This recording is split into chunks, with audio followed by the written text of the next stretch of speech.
I read the work order twice before I opened the truck door. The paper was stapled to another sheet, and the second sheet had 4 rules printed on it in a plain black font that made them look more official than they probably were.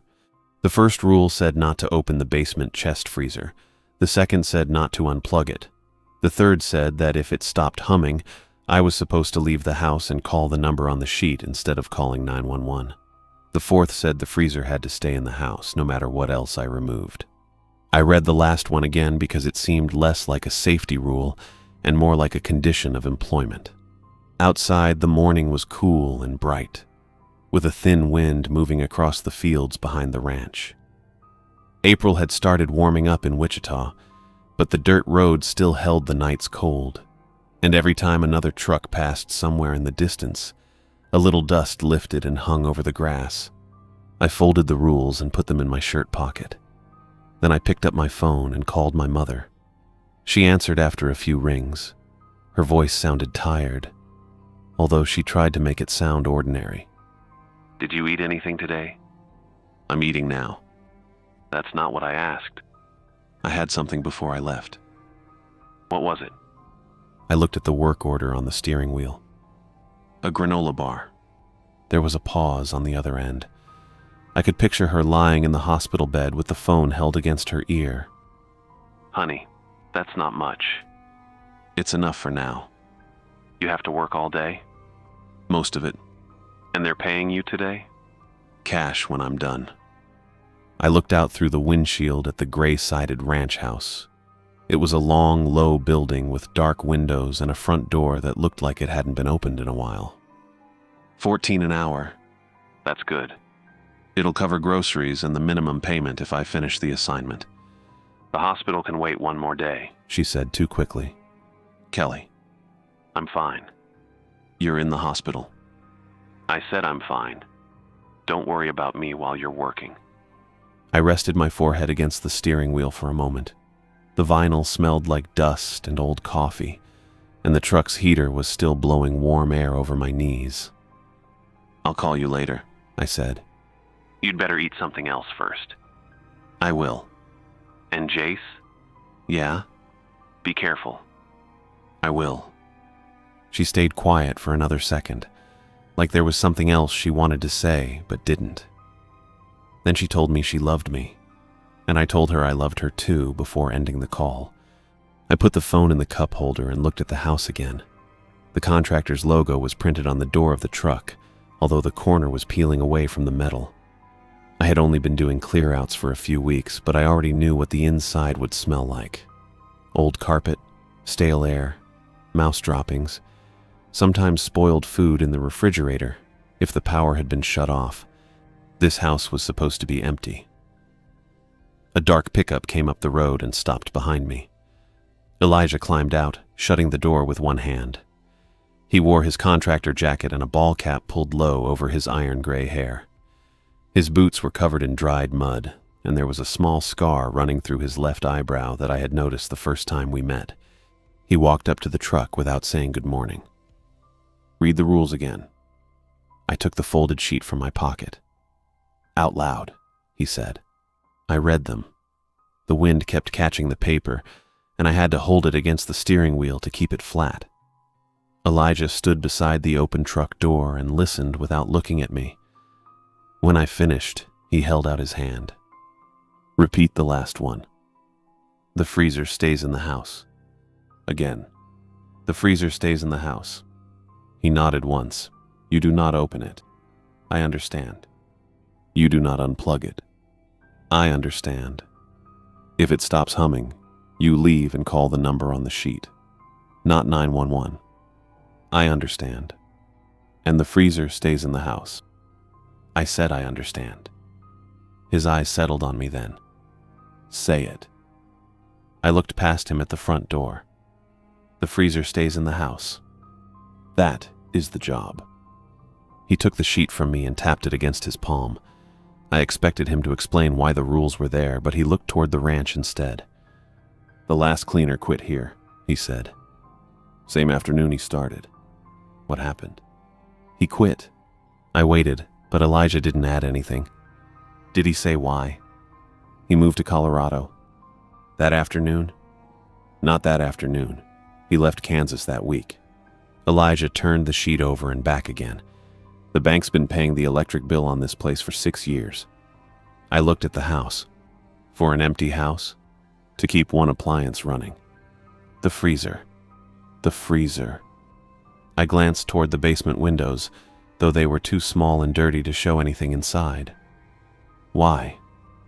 Elijah looked at me for a long moment. His expression didn't change, but it made me wish I hadn't asked.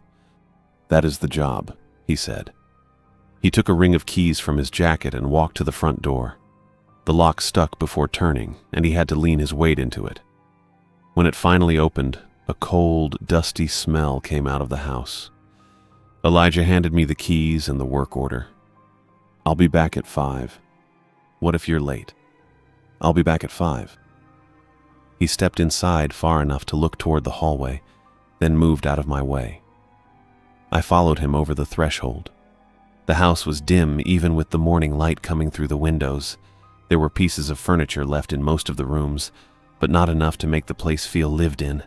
A lamp without a shade stood beside the couch. One kitchen cabinet hung open.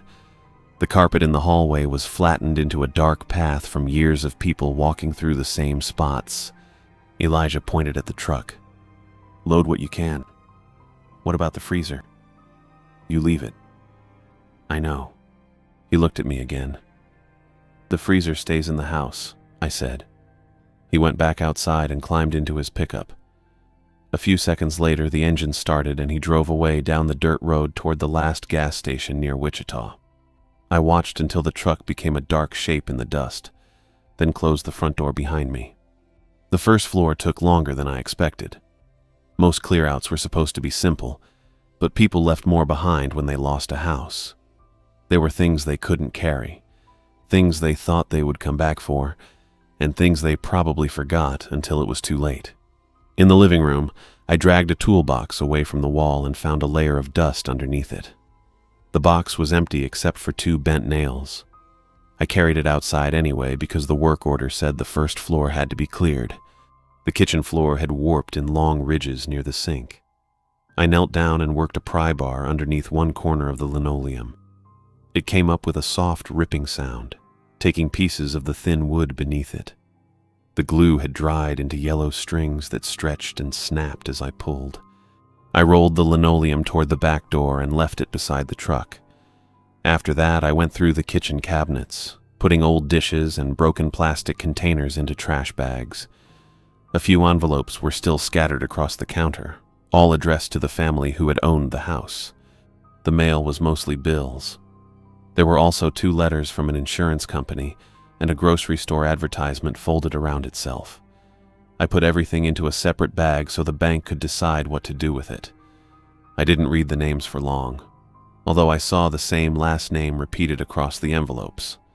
The work was boring in the normal way. My knees hurt from the floor, and my hands got grimy from the cabinets. Every so often I could hear the faint hum of the freezer through the open basement door. It was low enough that I had to stop moving to notice it, but once I heard it, I kept listening for it.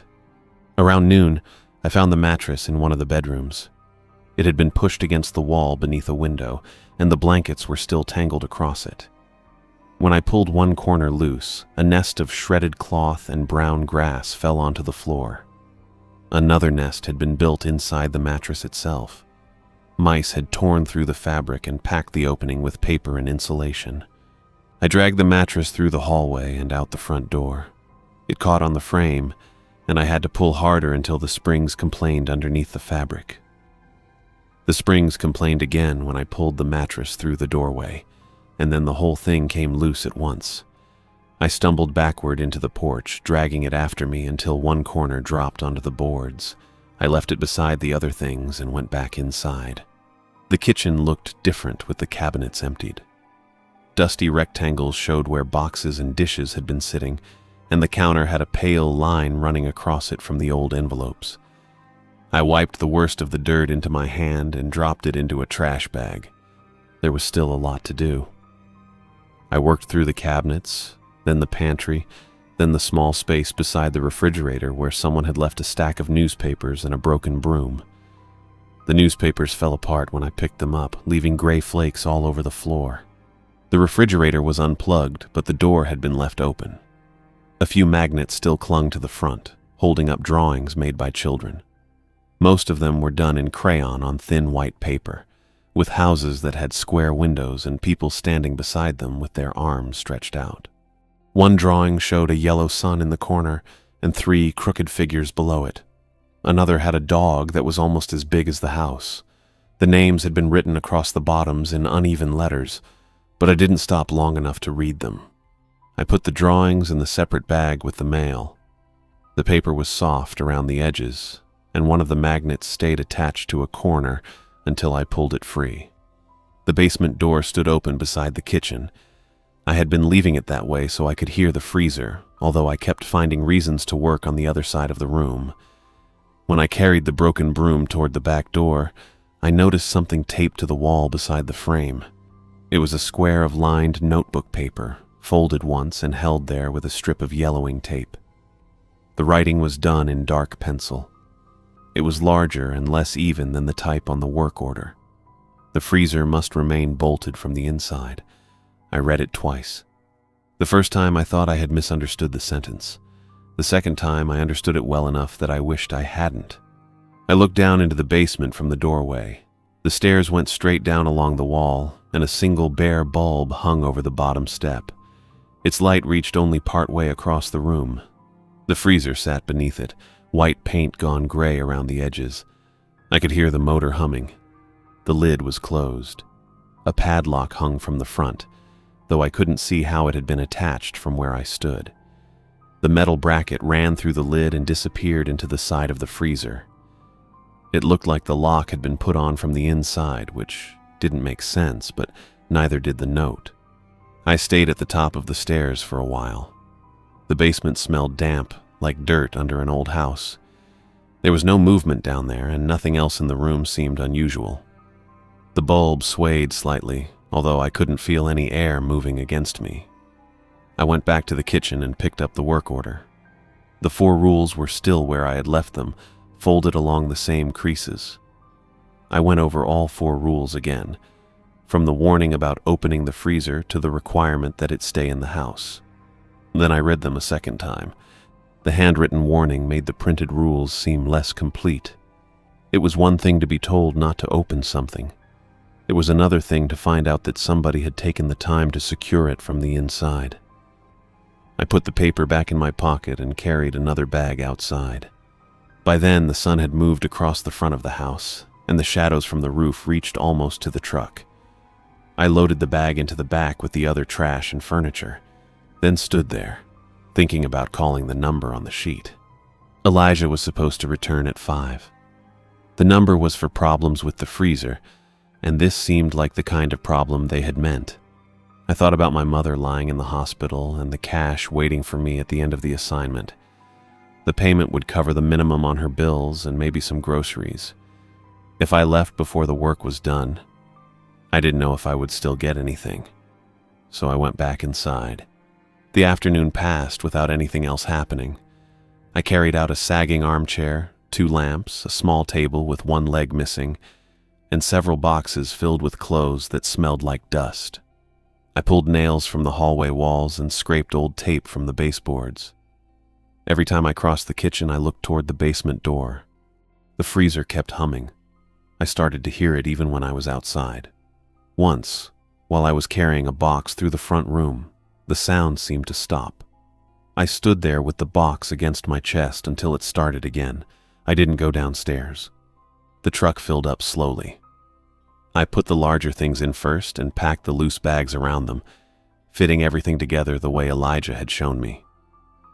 By late afternoon, there was barely room left near the tailgate. The house had emptied out with it, leaving only dust, nail holes, and the dull shapes on the floor where furniture had been sitting for years. I swept the kitchen and the hallway.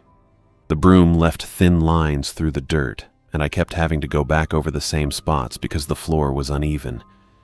When I finished, the first floor looked almost clean. The light outside had turned orange by then. I carried the last trash bag to the truck and tied it shut before putting it on top of the pile. My back hurt, and my hands were stiff from the work. I could feel grit inside my shirt collar and under the cuffs of my sleeves. I went inside to get the work order. The basement door was still open. The motor was still running. I stood in the kitchen and read the rules once more. I don't know why I kept doing it. Maybe I wanted the words to change after being in the house all day. Maybe I was trying to make sure I hadn't missed something important. The fourth rule required the freezer to remain in the house. The third warned me to leave and call the number instead of emergency services if the humming stopped. The first two said not to open it and not to unplug it. There was nothing about a handwritten warning. There was nothing about a lock on the lid. I folded the sheet and held it in one hand while I looked at the basement. The bare bulb made the freezer's top shine in a narrow strip. The lock was still there. Then the hum changed. It didn't stop all at once. The sound rose and shook, like the motor was trying to catch itself, and then it dropped into a lower pitch that I could feel more than hear. The floor beneath my boots seemed to carry the vibration through the kitchen. I stayed where I was.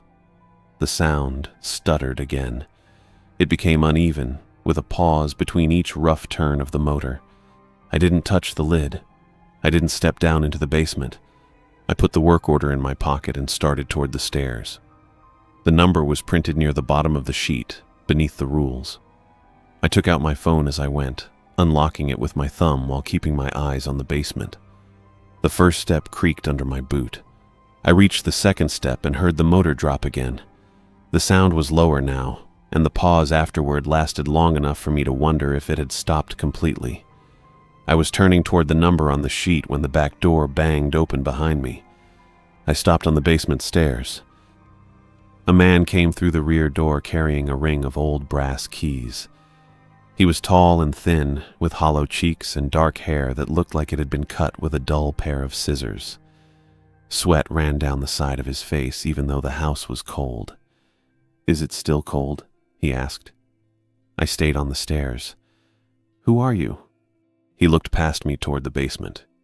His eyes settled on the freezer, or on the part of it he could see beneath the bare bulb. "Is it still cold?"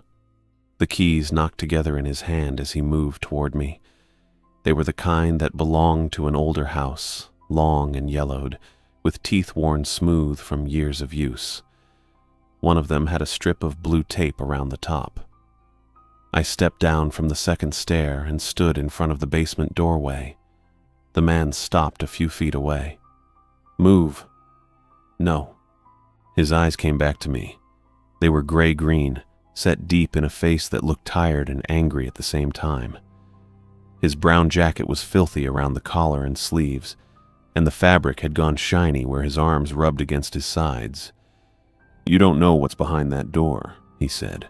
"I know I'm supposed to call the number if the freezer stops working." "Is it still cold?" "The motor's running." That's not what I asked. I could hear the freezer below us, the rough pause between each turn of the motor. The sound seemed to fill the house now, even though it was quieter than before. The man took another step. I raised the pry bar I was still holding, though I knew it wouldn't do much against someone bigger than me. He looked at the metal end, then at my face. "My name is Zane Chavez," he said. "I have keys." He held up the ring, as if that explained why he was there. "Where'd you get those?" "I kept them." "For what?" He reached around me toward the back door instead of answering. There was another lock below the one Elijah had opened, mostly hidden beneath layers of chipped paint. Zane put one of the brass keys into it and turned it with a quick movement. The lock opened. He pulled the door toward him, then let it swing shut again. This was my house before the bank took it. I didn't know what to say to that. The paperwork listed the place as a ranch, and Elijah had said the bank had been paying the electric bill for 6 years. Nothing in the papers had mentioned a man who still carried keys to the doors. Zane looked past me again. "Elizabeth is still there." I tightened my grip on the pry bar. "Who's Elizabeth?" "She has to be." "Who is she?" "The cold is holding her." He wiped his forehead with the back of his hand, leaving a darker streak across his skin. It has to keep holding her. The door opened again before I could ask anything else. A broad woman stepped inside with a shotgun held low in both hands. She wore a dark jacket and cargo pants, and one sleeve had a brown-red smear dried across it near the elbow. Behind her came a younger man carrying a pistol. He looked nervous enough that I expected him to point it at the floor, but he kept the gun steady while he shut the door. Zane moved aside for them. The woman glanced at me, then at the basement stairs. Her face was pale and hard, with short black hair cut close at the sides. "Kelsey," Zane said. "Watch the road." She looked toward the windows. "Jackson." "The phone." The younger man nodded and came toward me. He was wearing a stained hoodie under a work jacket, and his hand smelled strongly of gun oil when he reached for my phone. I pulled it back. "Don't touch me." "No, listen. Just give me the phone." His voice was young and thin, and he kept looking at Kelsey instead of me. "We don't need to make this worse. You broke into the house. We came through the door. With a gun. I know how it looks." He took another step. The pistol stayed pointed down, but that didn't make it much better. I had seen enough guns in other people's hands to know that the dangerous part wasn't always the person aiming it. Kelsey watched me without saying anything. Zane kept looking at the basement. "Is the cold dropping?" "I don't know," Jackson said. I asked him. Jackson reached for the phone again. This time I let him take it because Kelsey had shifted the shotgun slightly, and I didn't want to find out how quickly she could raise it. Jackson turned the phone over in his hands. "What kind is this?" "It's mine." "Yeah, I know. I mean, how does it come apart?" "You figure it out." He gave a weak laugh that ended almost immediately. "No, listen, I'm not trying to be difficult. Some of these have the battery under the back." He pried the cover loose with his thumb and pulled the battery free. The phone went dark in his hand. He placed both pieces on the counter beside the old envelopes and broken plastic containers I had left there earlier. The sight of it made my stomach tighten. It was a small thing, the phone sitting in two pieces, but it felt more final than the gun. Kelsey walked to the nearest window and looked through the gap in the curtain. The evening light had gone mostly gray, and the glass reflected the kitchen back at her. She moved to the next window without speaking. Zane stepped toward the basement again. I stayed in his way. "You're not going down there." He looked at me like he had only just noticed I was still standing there. "She's in the freezer." "Who is?" "Elizabeth." "She's a person?" His mouth tightened. "She has to stay cold." That doesn't answer me. You have no idea what is behind that door. You keep saying that. Because you keep standing there. Kelsey looked out another window. The shotgun rested against her leg while she checked the road through the glass. She seemed calmer than either of the men, which made me more afraid of her than I was of Zane. Zane was sweating and repeating himself. "Can anyone see us?" Zane asked. Kelsey moved to the window beside the sink. "No." "Are you sure?" She looked through the curtain for another moment.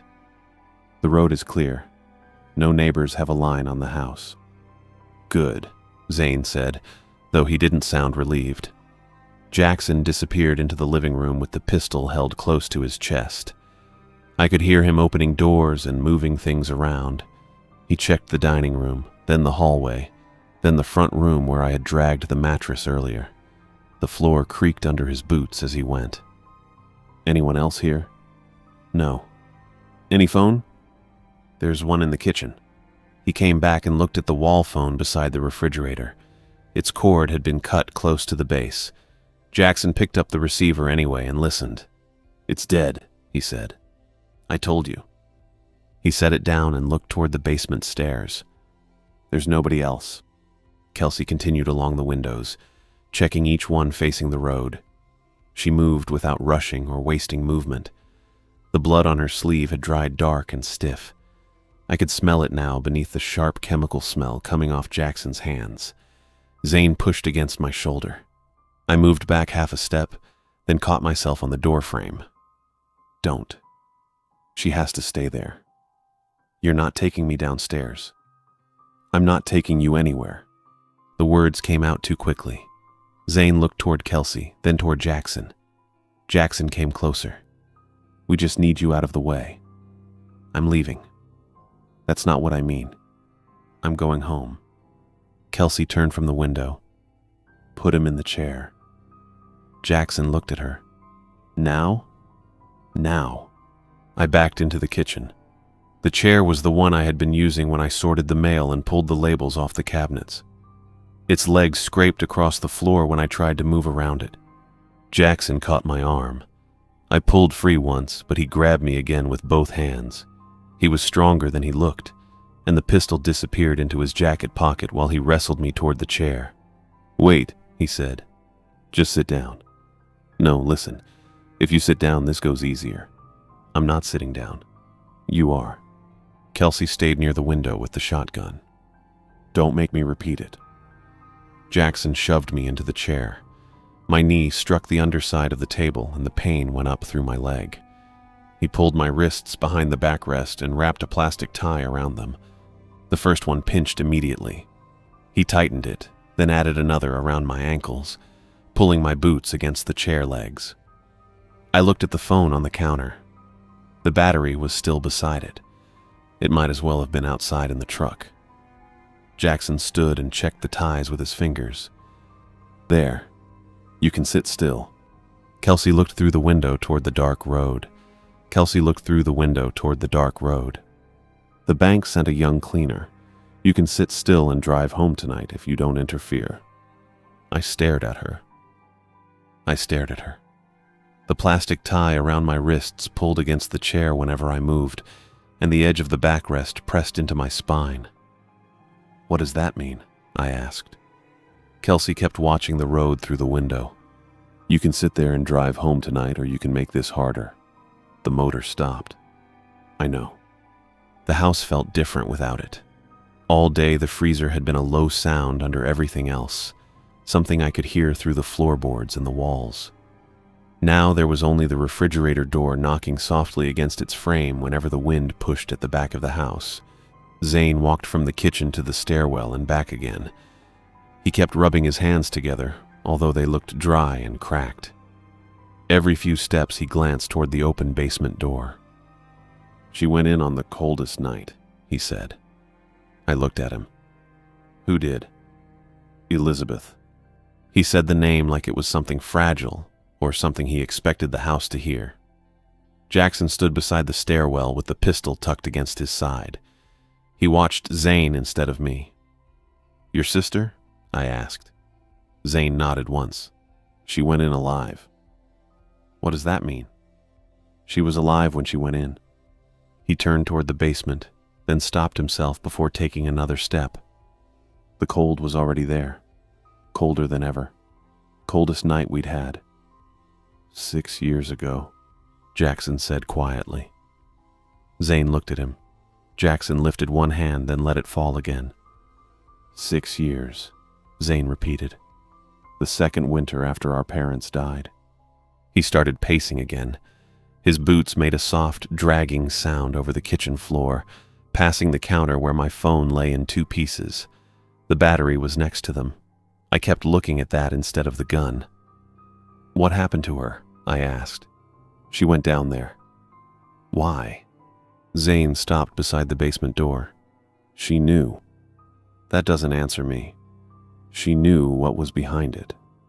"What was behind what?" He looked at me then. His face was wet with sweat, and his eyes had gone wide enough that I could see the pale skin around them. "The door." "There's no door in the basement."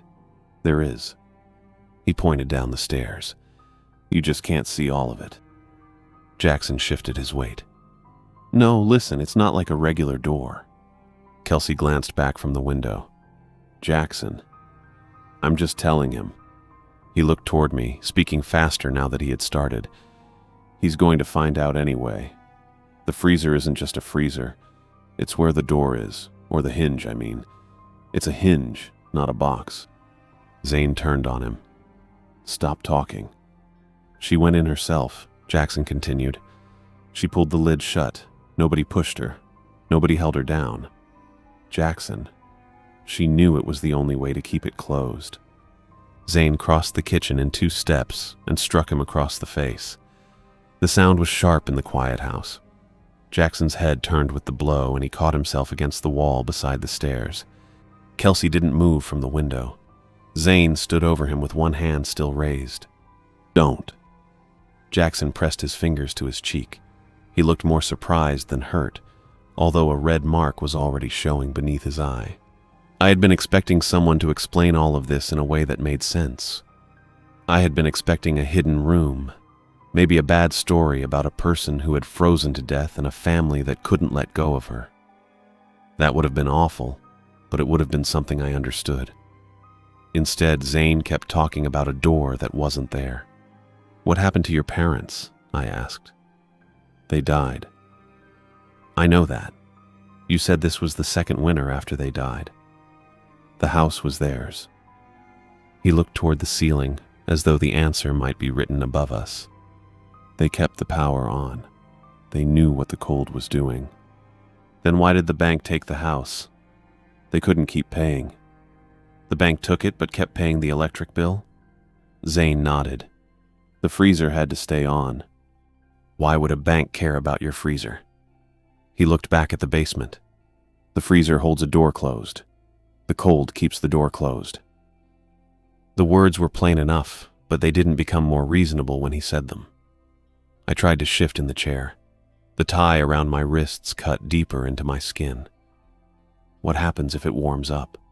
Zane's mouth tightened. "She comes back." Kelsey looked at him again. "Quiet." "No. Listen, she doesn't just thaw out." Jackson rubbed his cheek and looked at the floor. "Not like a person. She comes partway back, and then the others can push through with her." "What others?" He swallowed. "The ones behind the door." Zane started pacing again, quicker this time. "The cold keeps them there. It holds her there. If the temperature rises, the door starts to open." "How far?" "Far enough." "That doesn't tell me anything." "It tells you enough," Zane said. "You have no idea what is behind that door." The same words sounded different now. Before, they had sounded like a threat. Now they sounded like something he had been saying to himself for 6 years. I looked down into the basement. Jackson was standing in front of them, just as he had been told to, but he kept glancing down toward the freezer. The bulb at the bottom of the stairs was still burning. Below it, the freezer's white paint had gone gray around the edges. Its lid was closed, with the lock hanging from the front. "How have you kept it running for 6 years?" I asked. Jackson gave a weak laugh that didn't last.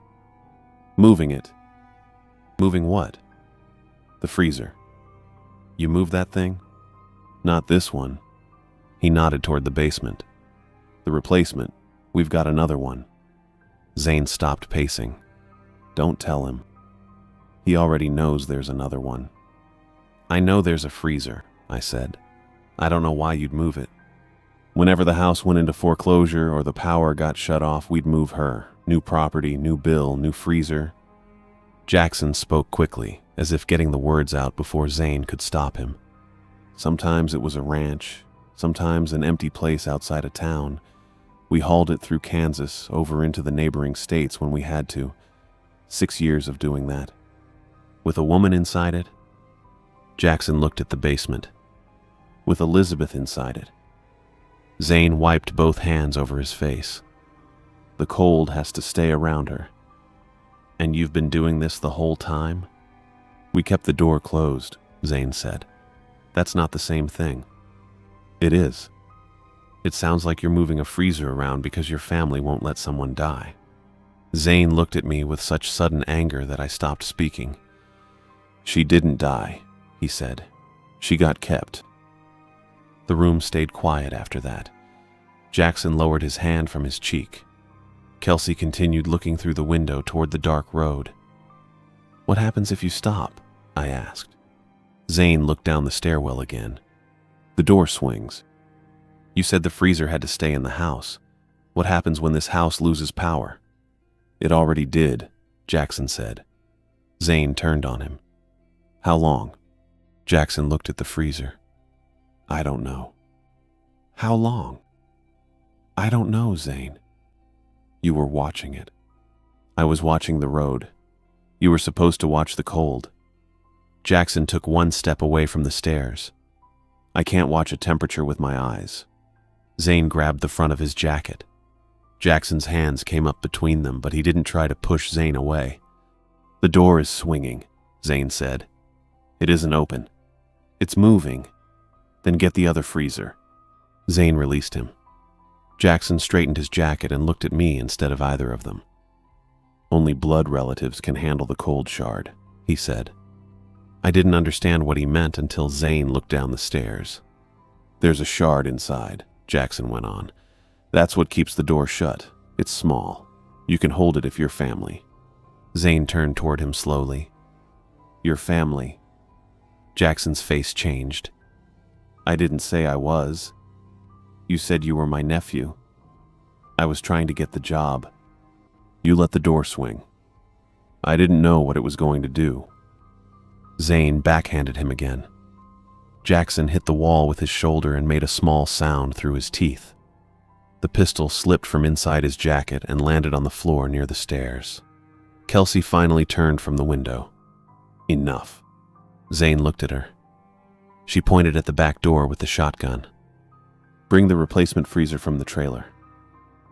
Jackson looked at Kelsey, then at the back door. I can get the other freezer. Get it.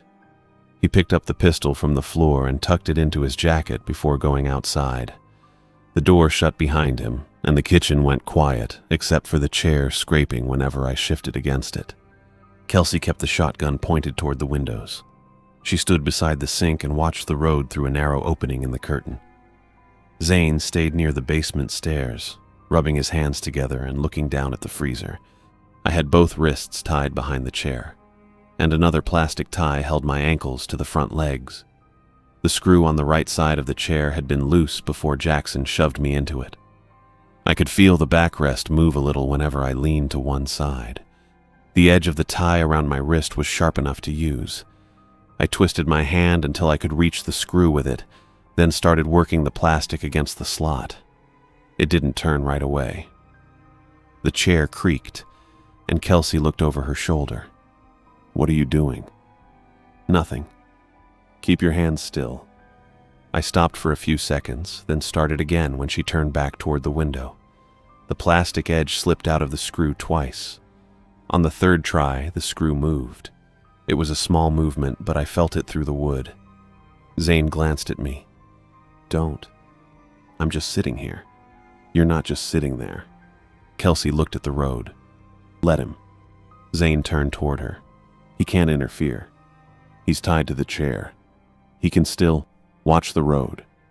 Zane stopped talking. I kept working the screw. It took Jackson almost 10 minutes to come back. The first thing I heard was the trailer hitch knocking against something outside, followed by the uneven sound of an engine trying to move over the dirt. The back door opened and Jackson came through it carrying a thick orange cable over one shoulder. He had the replacement freezer behind him on a hand truck.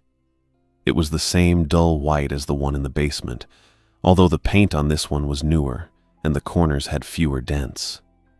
The hand truck rattled over the kitchen floor. No, listen. The cable was wrapped under the tarp, Jackson said. I had to pull half the stuff off to get it. The freezer's heavier than I thought, too. Bring it down, Zane said. I know. I'm bringing it down. Kelsey moved away from the window long enough to open the basement door wider. She kept the shotgun in one hand, holding it low against her leg. Jackson backed the freezer toward the stairs while Zane grabbed the upper edge and helped guide it. The hand truck caught on the first step. Jackson pulled harder. The wheels jumped and the freezer slammed into the wall. Dust fell from the ceiling above us.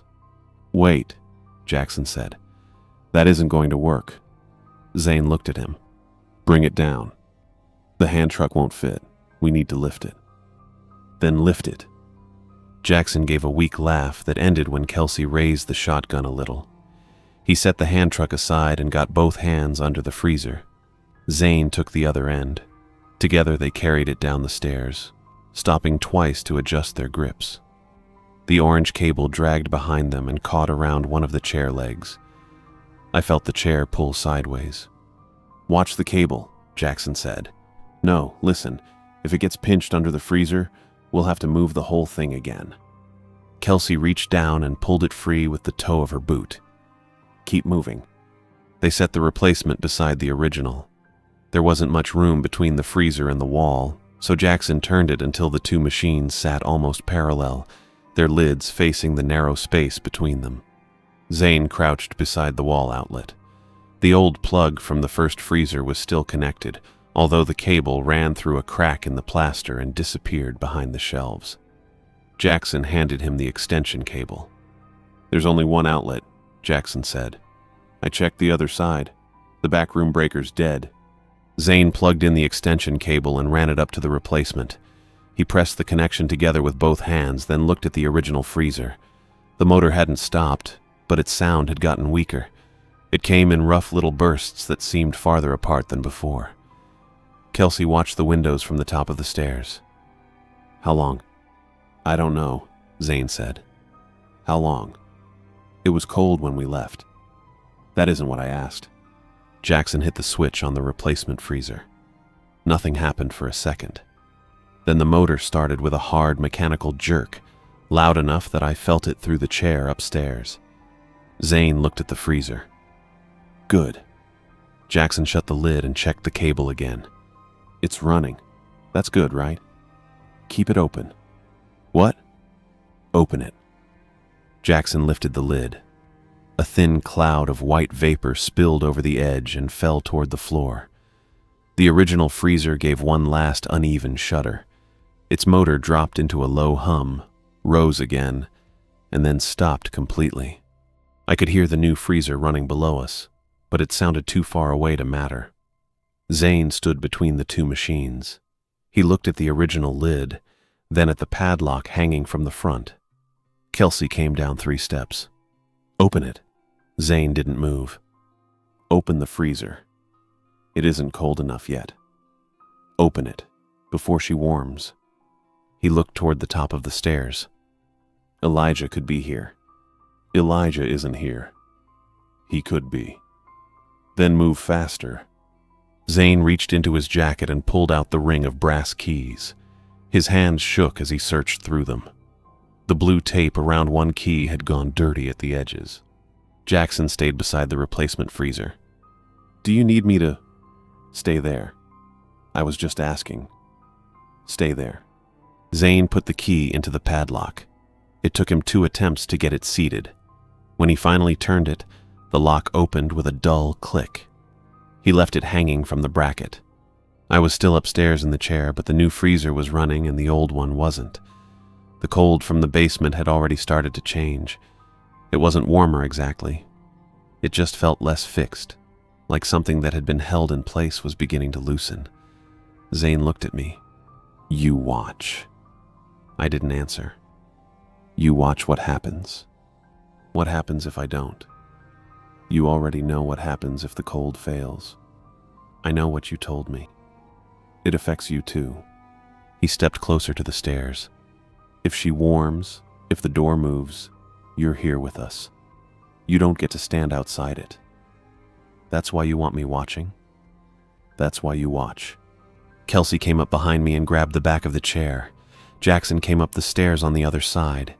He had left the pistol tucked into his jacket, but his hands were empty. "Wait," Jackson said. "The chair won't fit down straight." "Turn it," Kelsey said. "I know how to move a chair." "Then move it." They dragged me toward the basement. The front legs bumped against each stair, and the loose screw shifted farther under my wrist. I kept the edge of the tie pressed against it, turning my hand whenever the chair stopped. The basement light swayed above us. Its bare bulb made the 2 freezers shine in separate strips, one old and gray, the other clean enough to reflect the cable running across the floor. Jackson pulled from the front while Kelsey pushed behind me. The shotgun stayed in her right hand, angled down beside her boot. The chair caught on the last step, and my shoulder struck the wall. "Careful," Jackson said. Kelsey shoved harder. "Down!" The chair came loose and dropped onto the concrete. My tied ankles hit first, then the legs slammed against the floor. Jackson dragged me beside the original freezer and turned the chair so I was facing the open lid of the replacement. It was empty, except for the white vapor rolling over its rim. The extension cable stretched across the floor behind my boots and disappeared beneath the newer machine. Zane pulled the original lid up. The inside was dark at first. I saw frost clinging to the walls in thick layers, black instead of white, with jagged edges that looked like burned paper. Then the bare bulb caught something suspended in the middle. It wasn't a body. A woman-shaped hollow stood inside the freezer, made from black frost that rose around the edges and disappeared into the darkness. The shape had shoulders, arms, and the rough outline of a head, but there was nothing inside it that looked human. The center of the hollow was empty except for a piece of ice about the size of a fist. The shard hung in the middle of the frost without touching anything. I could see through the dark shape in places. Frost moved across it in slow waves, gathering around the ice and pulling away again. The shard stayed clear beneath the light. It didn't melt. It didn't even gather water along its edges. Jackson said something behind me, but I couldn't understand him. Zane reached into the freezer. The cold came off the hollow in a wave that went through my shirt and tightened the skin on my arms. Zane's hand moved slowly toward the suspended ice.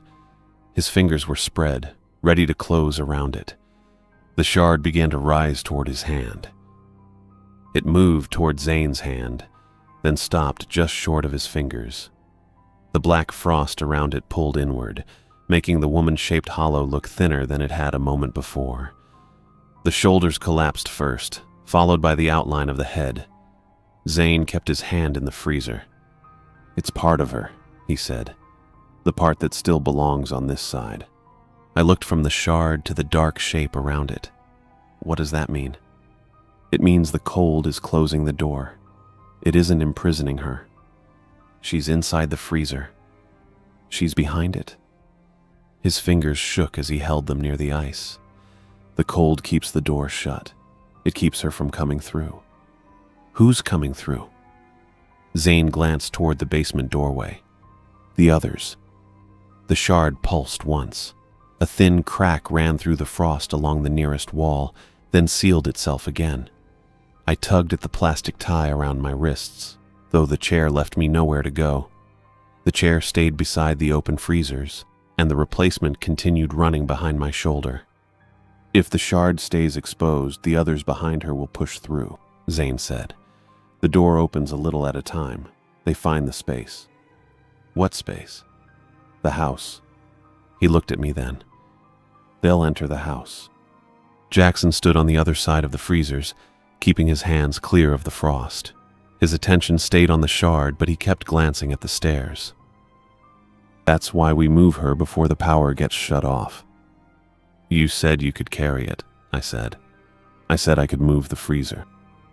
"You said you were his nephew." Jackson's face tightened. "No, listen. I was trying to get the job." Zane's hand moved closer to the shard again. It drifted toward him, then slipped sideways in the air between the two freezers. "You're not family," he said. "I know that." "You said you were my nephew." I said what I had to say. Jackson looked at me. "I'm not his nephew, all right? I just haul the thing." Zane turned toward him. "You cannot carry the shard." "I wasn't going to." "You cannot carry the shard," Zane repeated. "The cold will not travel for a stranger's hands." Jackson rubbed his palms against his jacket. "I never touched it." "That is the job," Zane said, although it sounded like he was saying it to himself. Kelsey stood above us with the shotgun aimed at the back windows. She had been watching the road, but now she looked down at us. "Move it." "I'm trying." "Try faster. The shard won't come." "Then make it come." Zane reached farther into the original freezer. The frost pulled away from his wrist, exposing skin that had already gone red and pale in patches. He moved his hand beneath the shard, guiding it toward the replacement freezer. The ice followed for a few inches, then swung back toward the doorway. Jackson took one step closer. "Wait, it's not going straight." "Stand there. Zane said. I am standing here. Stand ready. For what? Zane didn't answer him. He kept both eyes on the shard, moving his hand slowly from the old freezer toward the newer one. The hollow around the ice stretched after it.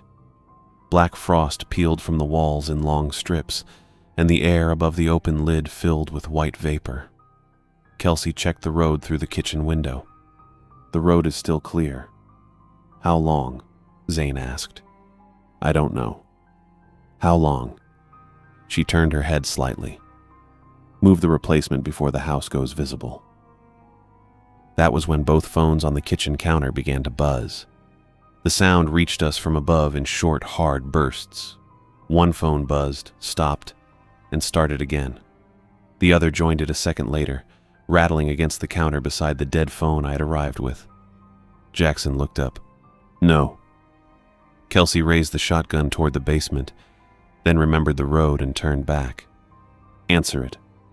I can't. Answer it. Jackson climbed the stairs 2 at a time. His boots struck the steps behind me, and the chair shifted when he passed close enough to bump it with his knee. He disappeared into the kitchen. I heard one of the phones stop buzzing, then the other one being picked up. Hello? He said. For a few seconds, nobody answered from the phone. Jackson's face appeared above the edge of the stairs. He was listening with his mouth slightly open. Then he looked at Zane. It's Elijah. Zane's hand stopped beneath the shard. What did he say? Jackson pressed the phone tighter against his ear. He asked if the kid is finished. My stomach tightened. Elijah had told me to call if the freezer stopped humming. He had also told me to leave the house instead of calling the sheriff, although I hadn't known then why he sounded more concerned about the machine than the people who owned the place. What do I tell him? Jackson asked. Zane pulled his hand out of the freezer. The shard stayed suspended between the 2 open units, trembling in the air. Tell him nothing. He knows we're here. Tell him nothing. He knows the operation is underway. Jackson's voice had gone thin. He said he's waiting for the answer. Kelsey came down another step. Put it on speaker. Jackson held the phone away from his ear. No. Put it on speaker. He'll know I'm not Zane. He already knows. Jackson looked at the phone again. He said if he doesn't get the expected answer, he calls the sheriff. Zane hit the counter with both hands. The impact sent dust sifting from the ceiling. We've got minutes before Castillo calls the sheriff. He left the lid of the original freezer open and came up the stairs. Jackson backed away from him, still holding the phone. What answer? Kelsey asked. The kid is finished, Jackson said. That's what he asked. You answer him. With what? Tell him it's done. It isn't done. Tell him it's done. Jackson checked the phone. The call was still connected, although Elijah had not said anything else. Elijah, he said. No, listen, He stopped and pulled the phone away from his mouth. His eyes moved toward Zane. A low voice came through the speaker. I couldn't make out all of it from the basement, but I heard Elijah say the word sheriff. Jackson. The sheriff isn't coming here. Jackson stepped back and held the phone against his chest. I'm trying to keep him off the line. You're wasting time. I'm not the one who opened the freezer. Zane stopped moving. Jackson glanced from the stairs to Kelsey. No, listen. I didn't know it would open like that. You said we were switching power. You said the cold would hold. The cold is holding. It's not holding enough. Kelsey came down beside him and pointed the shotgun toward the open freezers. Both of you, move. Jackson lowered the phone. The shard won't go with me. It isn't meant for you, Zane said. I know that now. You knew it before. I knew I wasn't family. I didn't know the cold cared. Zane moved back toward the freezers. The replacement freezer was still running, but the sound had changed. It no longer had the solid mechanical rhythm it had when Jackson first turned it on. The hum rose and dipped, as if the motor were working against something. Kelsey stayed on the stairs, watching the road through the kitchen window. You have less than a minute. For what? I asked. She glanced down at me. For them to finish. Zane reached toward the shard again. It had drifted closer to the basement doorway while they argued, moving in small, regular pulses. Each time it brightened, the black frost around it drew back and exposed more of the hollow. Each time it dimmed, the frost spread again across the shape of the shoulders and head. It has to go into the replacement, Zane said. The new cold has to take it before the old one fails. Then put it in, I said. I'm trying. You keep saying that. He looked at me with the same anger he had shown upstairs, but there was no time left in it. If I let go, the door opens. Then don't let go. I can't hold it and carry it. Jackson stepped back toward the freezers. I can move the replacement closer. You cannot touch the shard. I'm not touching the shard. Stand there. I am standing here. Kelsey lifted the shotgun. Move the freezer. Jackson turned, grabbed the edge of the replacement, and pulled it several inches across the concrete. The orange cable jerked behind it. The new freezer rocked, and its lid shifted against the hinge. The shard pulsed toward the doorway again. Zane reached for it. His fingers closed around empty air as the ice moved past his hand. The black frost drained from the woman-shaped hollow in long, wet-looking trails, leaving the outline smaller and less complete. The two burner phones began buzzing again upstairs. Jackson stared at the kitchen, but Kelsey kept her gun trained on the basement. Answer him, she said. I can't do both. Answer him. Jackson climbed 3 steps, then turned back. The freezer is losing power. Zane looked at the replacement. It's running. It's not steady. The hum faltered, recovered, and faltered again. The hum wavered, steadied, then wavered again. Jackson stood halfway up the stairs with the phone in his hand, looking like he wanted to be anywhere except between Kelsey and the 2 freezers. It's running, Zane said. It's not steady. It's cold.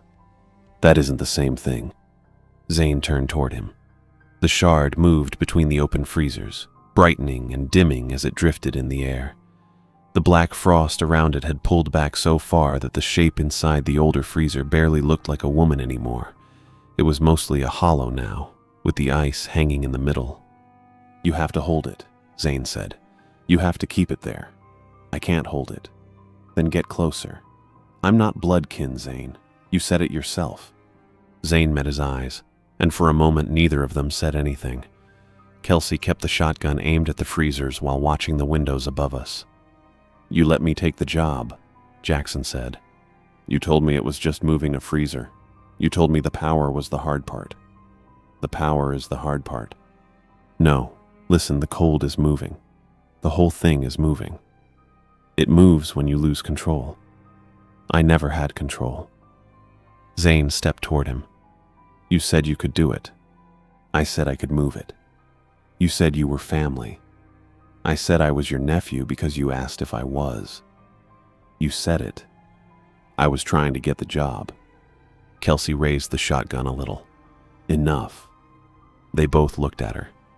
Zane turned back toward the shard and lowered his hand into the old freezer again. I kept sawing the plastic tie against the loose screw.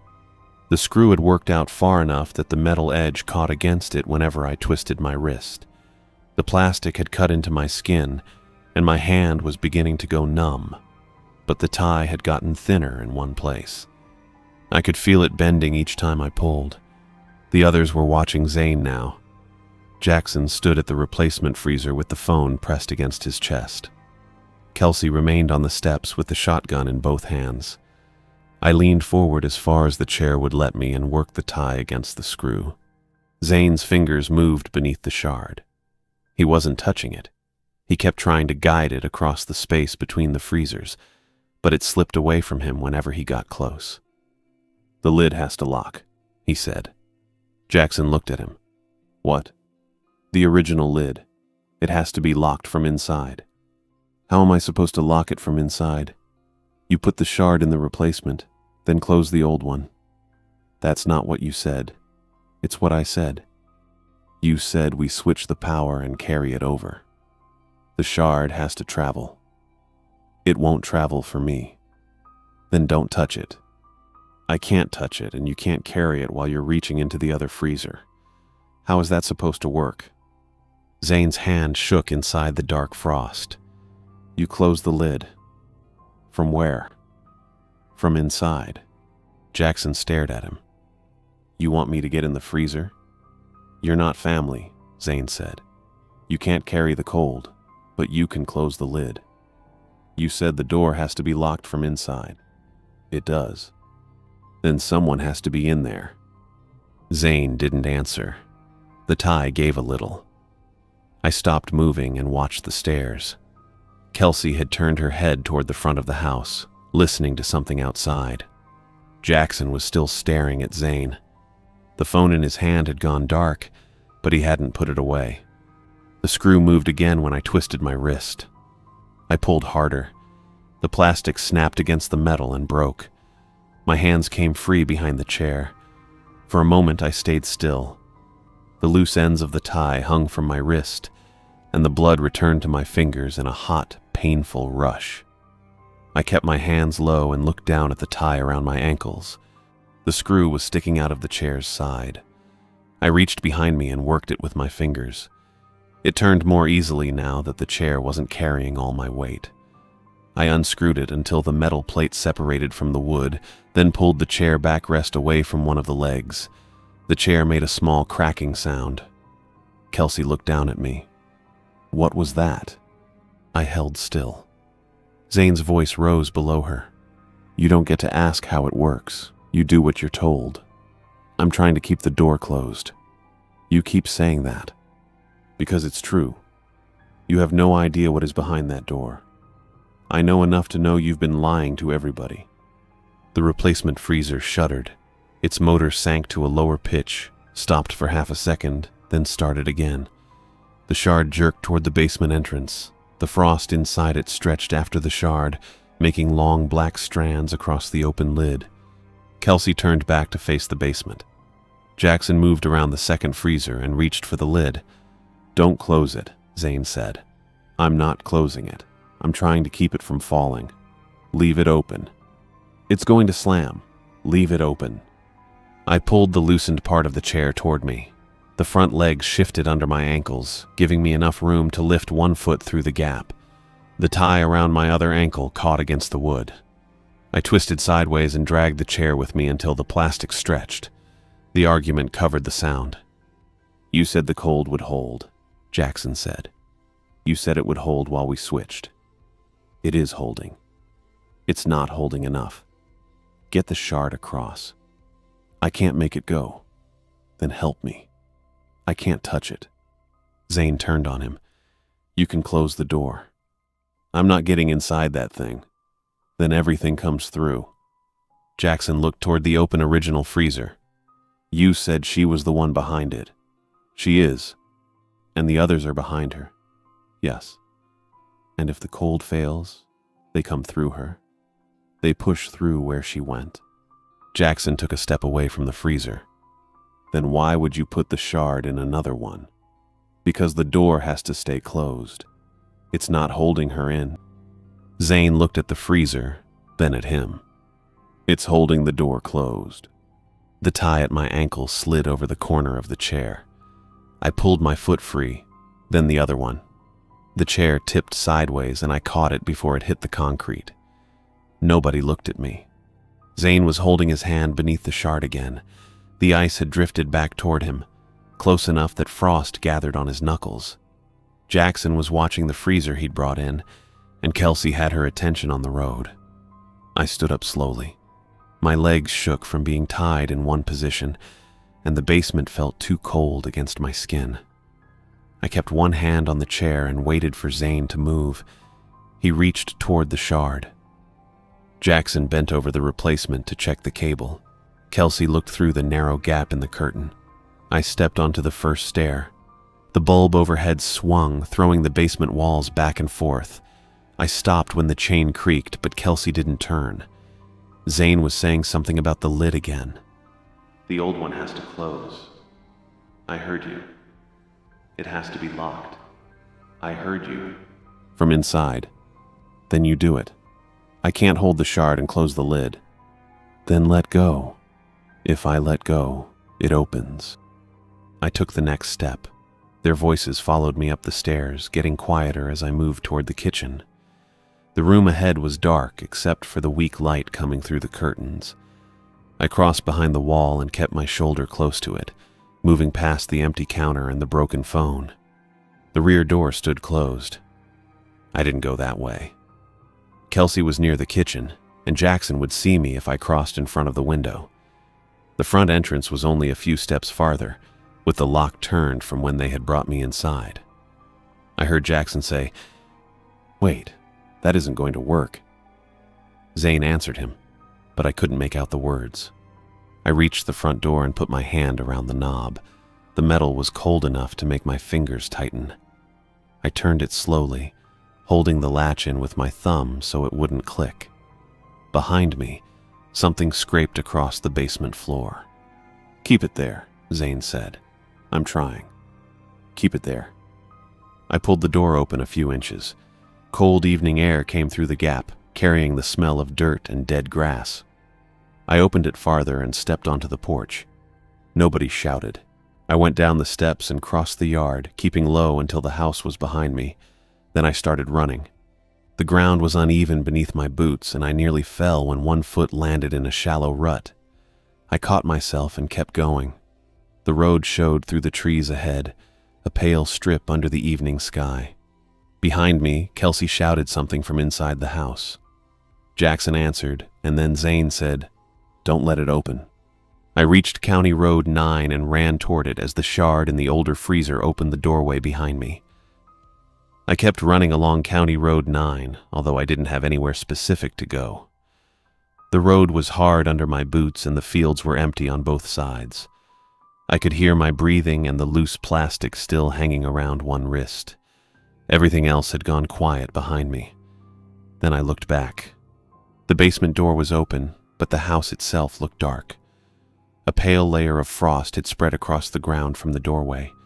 It moved through the grass in thin lines and kept going toward the road. It was crossing the yard. Something came through the door. At first I thought it was one person crawling up the stairs. Then another shape moved behind it. Then another. They overlapped in the doorway and pushed against each other as if there wasn't enough room for all of them to come through at once.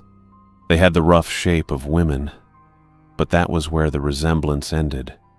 One had arms that bent backward at the elbows and dragged its hands along the steps. Another moved on four legs with a frost-covered back and a head that turned too far toward the yard. A third had a face made almost entirely of mouth. The mouth opened wider as it crawled. The jaw kept stretching until its sides disappeared into the darkness around its head. I could see black frost inside it. Something moved in there, although I couldn't tell if it was a tongue or another set of teeth. More of them climbed behind it. Elizabeth had been one hollow in the freezer. Now there were too many forms inside the hollow to count. They had different limbs and different faces, but they all came from the same dark frost. Some dragged themselves forward. Some folded and unfolded as they moved. One of them went up the basement stairs backward while its head stayed pointed toward the yard. I stopped near the edge of the road. The cold reached the nearest fence post and climbed over it. Frost formed along the wire in a white line. The grass bent under it even though there was no wind. The first shape crossed the threshold. The house shook. A gun fired from inside the basement. The sound came through the open door and rolled across the fields. I ducked. A second shot followed before I had fully straightened. Kelsey was firing the shotgun. Something screamed inside the house. It was Jackson. His voice broke apart into several high cries that came from different places at once.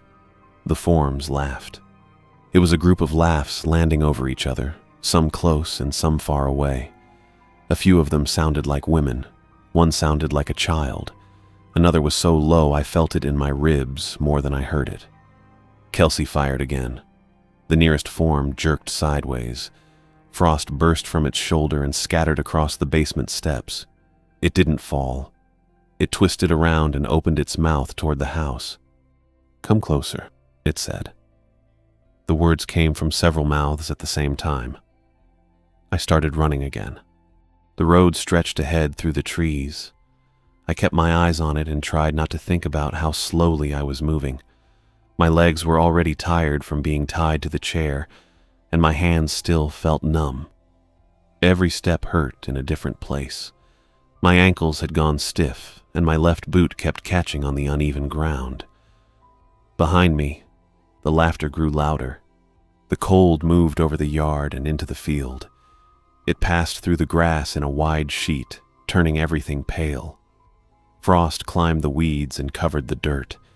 The air got so cold that my eyes began to water. I heard another gunshot, then Jackson screamed again. "Zane!" Kelsey shouted. I had never heard fear in her voice before. I turned my head while I ran. The forms were almost to the top of the steps. One crawled on its hands and knees with its elbows facing the wrong way. Another had frost covering its entire body. It looked carved out of dirty ice. Its fingers dug into the concrete and left dark marks behind. The hollow inside the freezer had gotten smaller. The shard was still somewhere in the middle of it, but the dark frost around it kept pulling apart as the other forms came through. Zane was standing between the two freezers. He had one hand extended toward it. His jacket was white with frost, and one sleeve had frozen against his arm. He glanced toward the basement doorway and saw the cold spreading beyond the house. For a second, he didn't move. Then he broke away from the others. He threw himself into the first freezer. The lid was still open. Zane climbed over the front edge and dropped inside among the dark frost. He landed hard, and the freezer rocked on the basement floor. The shard moved above him, bright and clear in the dark. "Zane!" Jackson shouted. There was no answer. One of the forms reached the top stair. Its hand stretched toward the kitchen, passing through the doorway without touching the frame. The fingers were too long. They bent one at a time as if they were being pulled by strings. Zane grabbed the lid. He pulled it down over himself. The sound of the lid closing carried across the yard. It was an ordinary sound. The cold stopped moving. The frost on the field held still. The forms froze on the stairs. Even the thin fog around the doorway hung in the air without spreading. Then the fog began to move backward.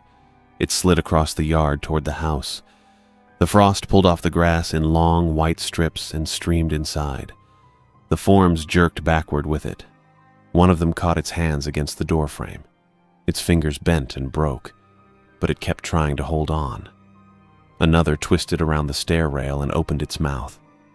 The laughter came out again, louder this time. "Come closer."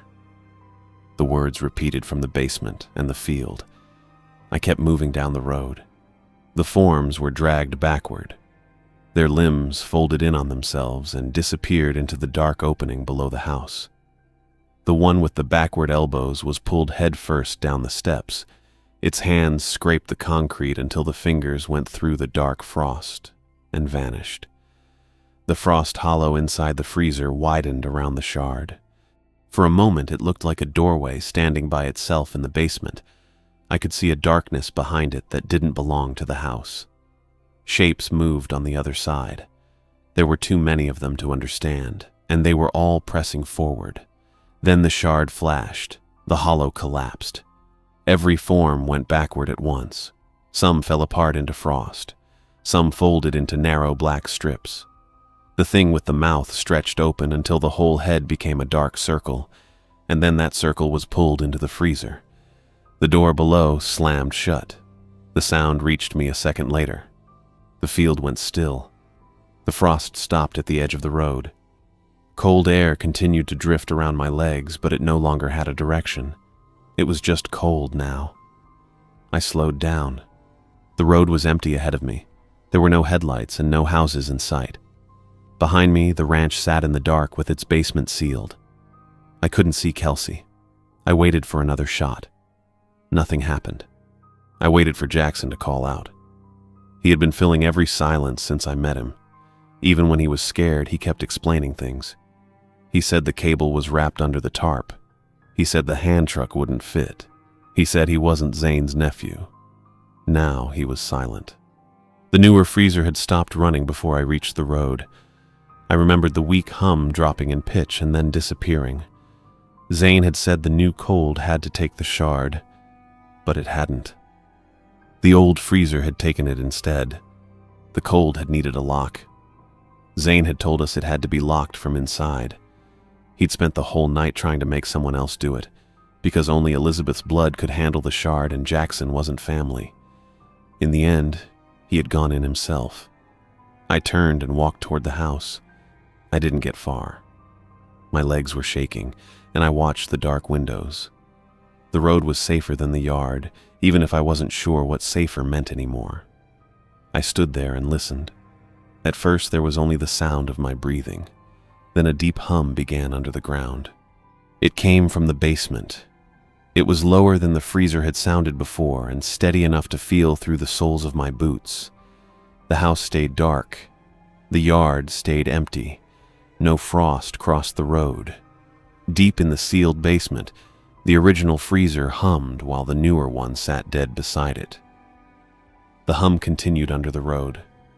I could feel it through my boots, even though the ranch was behind me and the frost had stopped at the shoulder. At exactly 5 o'clock, a truck came over the rise. It was the contractor's truck. I recognized the faded white hood and the orange light bar on top. Elijah was driving, and he slowed down when he saw me waving beside the road. He stopped before reaching the ranch and left the engine running. I walked over to the driver's window. Elijah looked at the house first. Then he looked at me. His face didn't change much, but he kept one hand on the steering wheel. Where are the others? Kelsey is dead in the basement. He waited. Jackson is missing, I said. He ran into the fields. What happened? There was gunfire. That's not what I asked. I looked past him at the truck's dashboard. The clock said 5 o'clock. The hum under the road was still there, steady and low. It didn't sound like a freezer anymore. It sounded like something much bigger trying not to be noticed. The freezer is humming again, I said. There's a new padlock on it. Which freezer? The original one. Who put the lock on? I thought about Zane climbing into the frost. I thought about the lid coming down over him and the whole field going still. It's bolted from the inside. Elijah watched me for a few seconds. He didn't ask what I had seen. He reached across the seat and took the rule sheet from the center console. The paper was folded in half, and one corner had been stained with something dark. Give me the number, he said. It's printed on the sheet. I know where it's printed. He unfolded it and took out his phone. I stood near the truck while he called. The number rang twice before someone answered. Elijah gave the address and said there had been an armed disturbance at the vacant ranch. Then he opened a black ledger from behind the seat. The ledger had ruled pages and a pen attached to the cover with a short chain.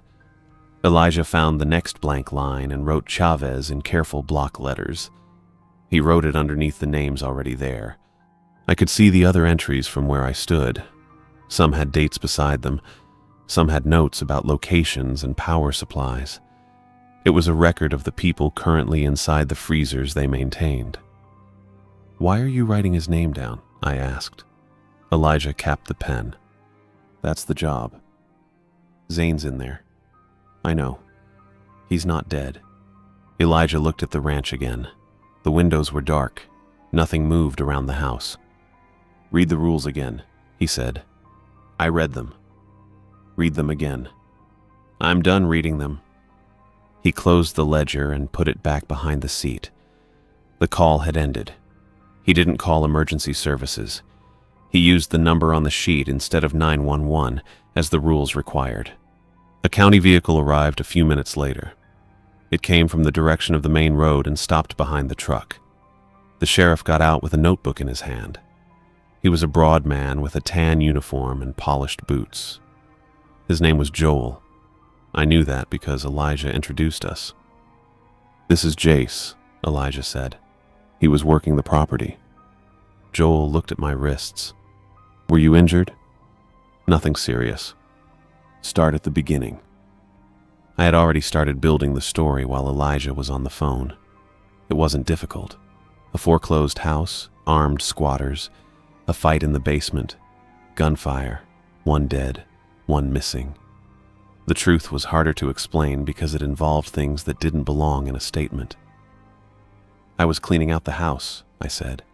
"The contractor sent me there to remove the furniture and trash. These people came in through the back door." "Did you know them?" "No." "How many?" "2. "Kelsey and Jackson?" Elijah asked. I looked at him. He had given Joel the names. "Yes," I said. Joel wrote that down. "Then what happened?" "They were arguing downstairs. I heard a gunshot and went to see what was happening. Kelsey had the shotgun. Jackson had a pistol. They started shooting at each other." "Were you armed?" "No." "Where was Elijah?" "Outside." Elijah didn't correct me. He waited by the truck with his arms folded. The house hummed behind us. Joel asked me what happened after the shooting. I told him Kelsey fell near the freezers and Jackson ran through the basement entrance. I said I followed him into the yard, but lost sight of him near the fields. I didn't mention the frost. I didn't mention the forms climbing the stairs. I didn't mention Zane closing the lid from inside. Joel repeated the important parts back to me. Kelsey was shot in the basement. Jackson fled into the fields. You were not carrying a weapon. That's right. I'll put it in the report. He asked a few more questions about the house, the work order, and how long I had been there. I answered them as simply as I could. The more details I added, the more chances there were for the story to break. When we finished, Joel closed the notebook. "You should get checked out." "I'm fine." "That's not what I asked." "I'll get checked out." He looked at my face, then at the truck. "Wait here until the deputies finish looking through the property." I glanced toward the ranch. "I'm leaving." "That would be a bad idea." Elijah opened the passenger door. "He's coming with me." Joel studied him. "You responsible for this worker?" "I'm responsible for the contract." Joel accepted the answer. He told me to keep my phone on in case he needed anything else. Then he walked toward the house with another deputy. I got into the truck. Elijah drove away from the ranch without looking back. The hum faded as we reached the rise, although I could still feel it for a while. Neither of us talked much. There wasn't a good way to talk about the money or the freezer without talking about everything else. He paid me in cash at a gas station outside Wichita. The envelope was thinner than usual. I counted it once beside the pump and didn't count it again. It was the final payment for the work at the ranch. Elijah stood by the truck and waited while I put the money into my pocket. "You can still take regular assignments," he said. "I don't want regular assignments." "You don't decide the work." "I decide what I do." He looked at me. "You need the money." "I know." "That is the job." "That was the job." He didn't answer. I went inside and bought a bottle of water. My mouth was dry and the skin at my wrists had started to sting now that I was warm. After that, I called the hospital. Kelly answered on the third ring. "Did you eat anything today?" "I'm all right. "That wasn't what I asked." I had something earlier." There was a pause. I could hear the hospital noise behind her, wheels passing along the floor, someone speaking over an intercom. "Honey, are you hurt?" "No, just tired." "You sound tired." "I'm going to put some money on the account." "You don't have to do that tonight. "I already have it." The hospital can wait one more day." "It can't." She went quiet again. Kelly always tried to make things smaller when she was scared. The bills could wait. I drove to the hospital and deposited Elijah's final cash wages toward Kelly's hospital account.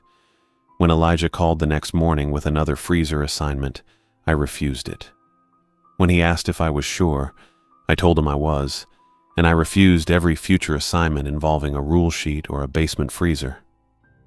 Over the next 3 weeks, I paid Kelly's hospital account and refused every assignment Elijah offered me. He called twice after the first one, then once more the week after that. I didn't answer the last call. After that, we didn't have much to discuss. The bank kept paying the electric bill at the ranch. I knew the power was still on because the freezer kept running. The house was abandoned, but the account connected to it had enough money behind it to keep the power on. Nobody had gone out there to remove the freezer. Nobody had opened the door downstairs. As far as I knew, the new padlock was still bolted through the lid from the inside. Keep it cold. Keep the door shut. Don't make the situation worse by trying to solve it.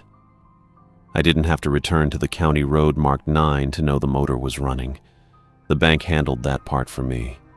Every month the payment went through, and somewhere in the dark basement the freezer from the ranch kept humming. I still checked my refrigerator at night. My apartment in Wichita was small enough that the refrigerator was only a few steps from the bed. I could hear it from almost anywhere in the place, especially after I turned off the television and shut the lights off. It made the same low sound as other refrigerators, but I didn't hear it that way anymore. I heard the old freezer. One night I woke up because the apartment had gone quiet. It was late, although I didn't know how late until I looked at my phone. The screen said 2:17 in the morning. I lay there for a few seconds and listened. Nothing. The refrigerator motor had stopped. I got out of bed and walked into the kitchen. The floor was cold under my feet, and I expected to see frost around the bottom of the refrigerator. There wasn't any. The door was closed. The light above the sink was off. Everything looked normal. I put my hand against the side of the refrigerator. It was still cold. That should have been enough. It wasn't. I waited beside it until the motor started again. When it did, I went back to bed. After that, I started waking up whenever it paused. Sometimes I checked the plug. Sometimes I opened the door and looked at the food inside, even though there was no reason to.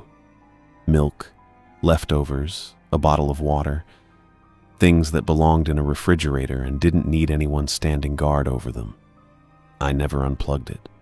I never opened it for long. I had learned enough about cold and doors to know that ordinary appliances could still make me afraid. The 4 rules were in the top drawer of my dresser. I kept them under the hospital receipts because that seemed like the right place for them. The receipts were proof of something real. The rules were proof that something else had happened, even if I never told anyone the whole story. The paper had been folded so many times that the creases were beginning to split. There was still dirt along one edge from the ranch, and a dark mark near the bottom where the number had been printed. I could have thrown it away. I considered it more than once. I didn't. One night I took it out and unfolded it on the bed. The first rule told me not to open the freezer. The second rule warned me not to unplug it. The third warned me that if the humming stopped, I had to leave the house and call the number on the sheet rather than 911. The fourth required the freezer to stay in the house no matter what else I removed. They sounded simple when I read them in my apartment. The rules didn't mention anything about frost spreading through a field or shapes crawling out of a basement. They didn't mention people getting shot. They didn't mention a man climbing into the freezer because he thought he could hold a doorway shut from the other side. I read the page twice, then folded it along the old creases. I put it back in the drawer on top of Kelly's receipts. Kelly's receipts sat beneath the rules. Her account had been brought up to date for the moment. It wasn't paid off, but it had bought her some time. I closed the drawer and stood there with my hand on the handle. The apartment was quiet again. I could hear traffic several floors below and someone's pipes knocking inside the wall. Those were normal sounds. I knew what made them. That didn't make them comforting exactly, but it made them easier to ignore. The refrigerator motor stopped. I waited. The silence was brief. Maybe 10 seconds. Maybe less. I opened the drawer again. The rules were where I had left them. Kelly's receipts were underneath. I touched the top edge of the page and thought about taking it out with me to the kitchen. Still, I left it in the drawer. The motor started again. It came back with a rough click and then settled into a steady hum. I listened until I could hear the sound beneath everything else. It wasn't the same as the freezer at the ranch. It wasn't deep enough, and it didn't seem to come from under the floor. but it was close enough. I went back to bed and left the drawer shut. I didn't get up to check the refrigerator again that night. I lay awake, listening to it restart.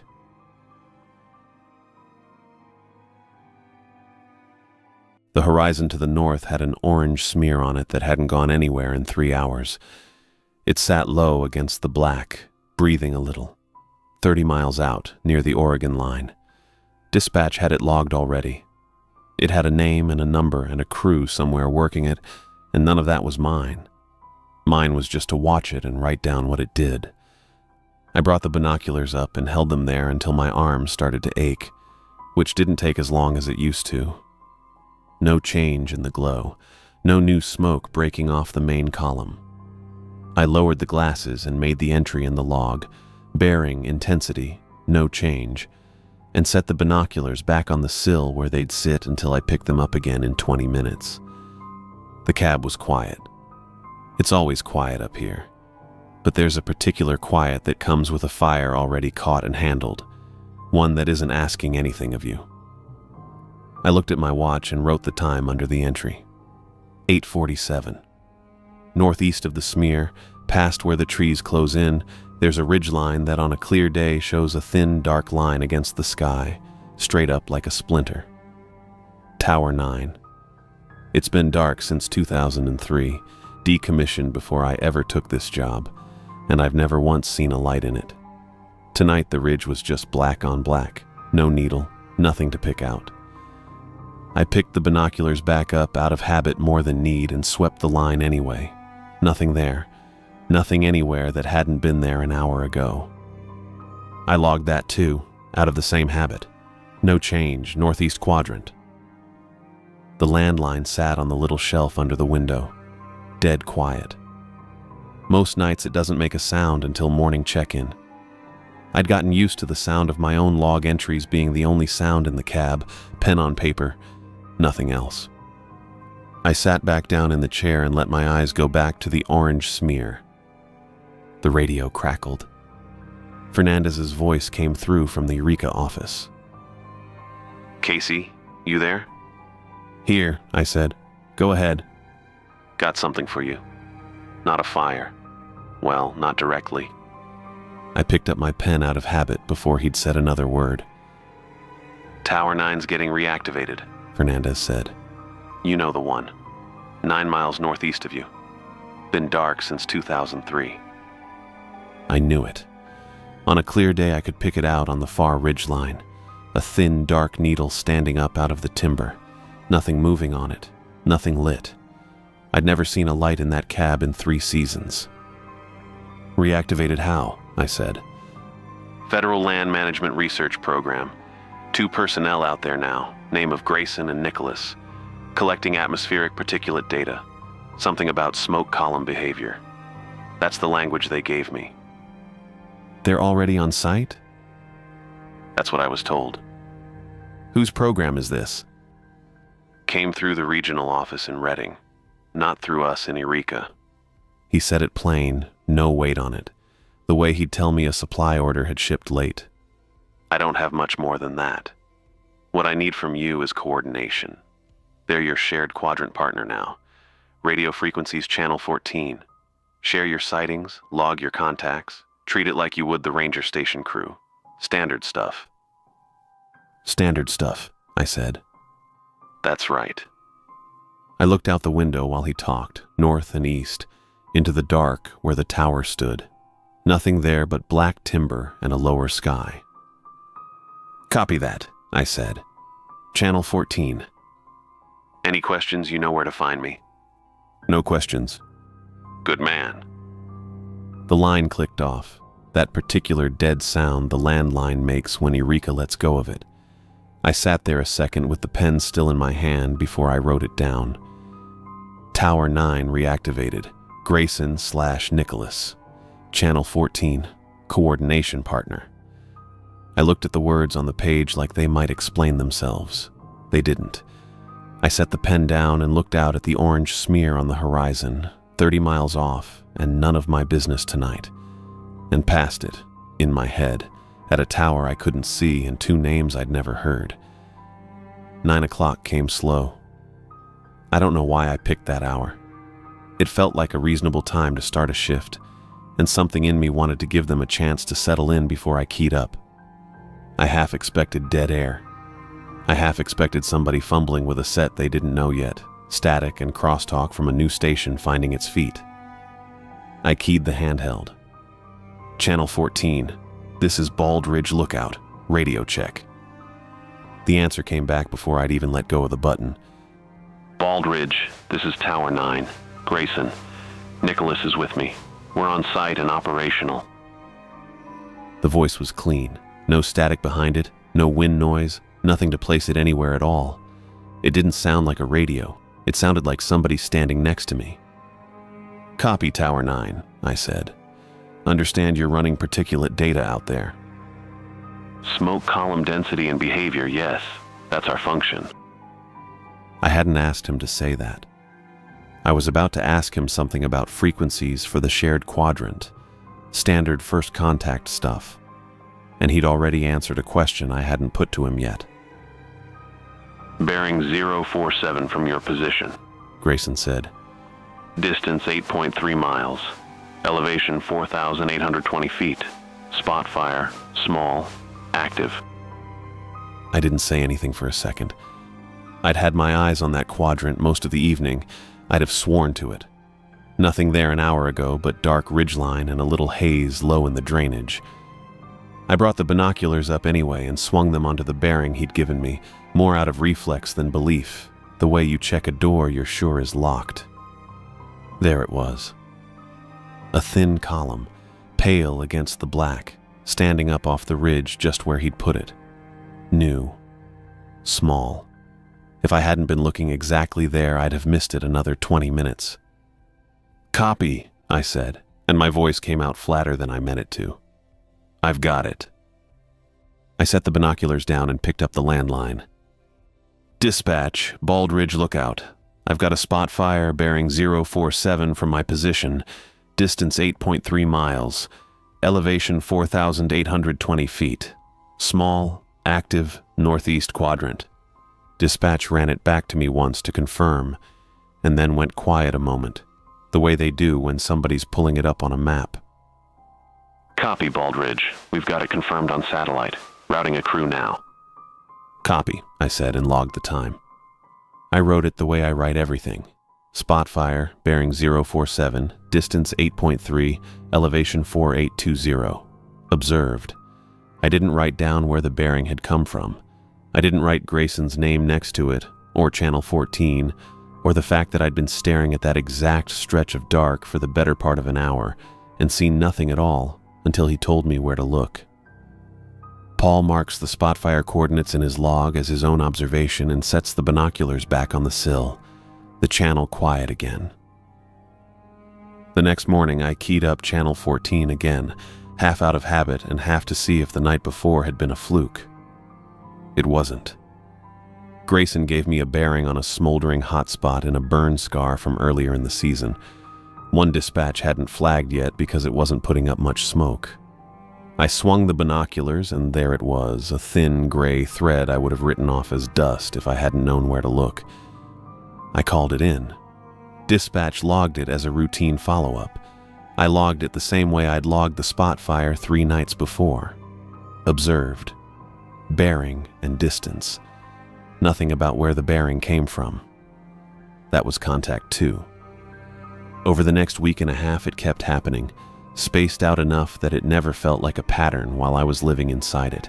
A lightning strike catching in a snag on the 17th, a creeping ground fire working through Duff on the 20th that dispatch didn't pick up until I called it in. 2 more after that, small stuff that either got caught early or turned into a problem by the weekend. Grayson caught all of it early. Nicholas was there sometimes in the background of those calls, not saying anything. I noticed him the way you notice a truck idling somewhere behind you. Every one of the 6 held up.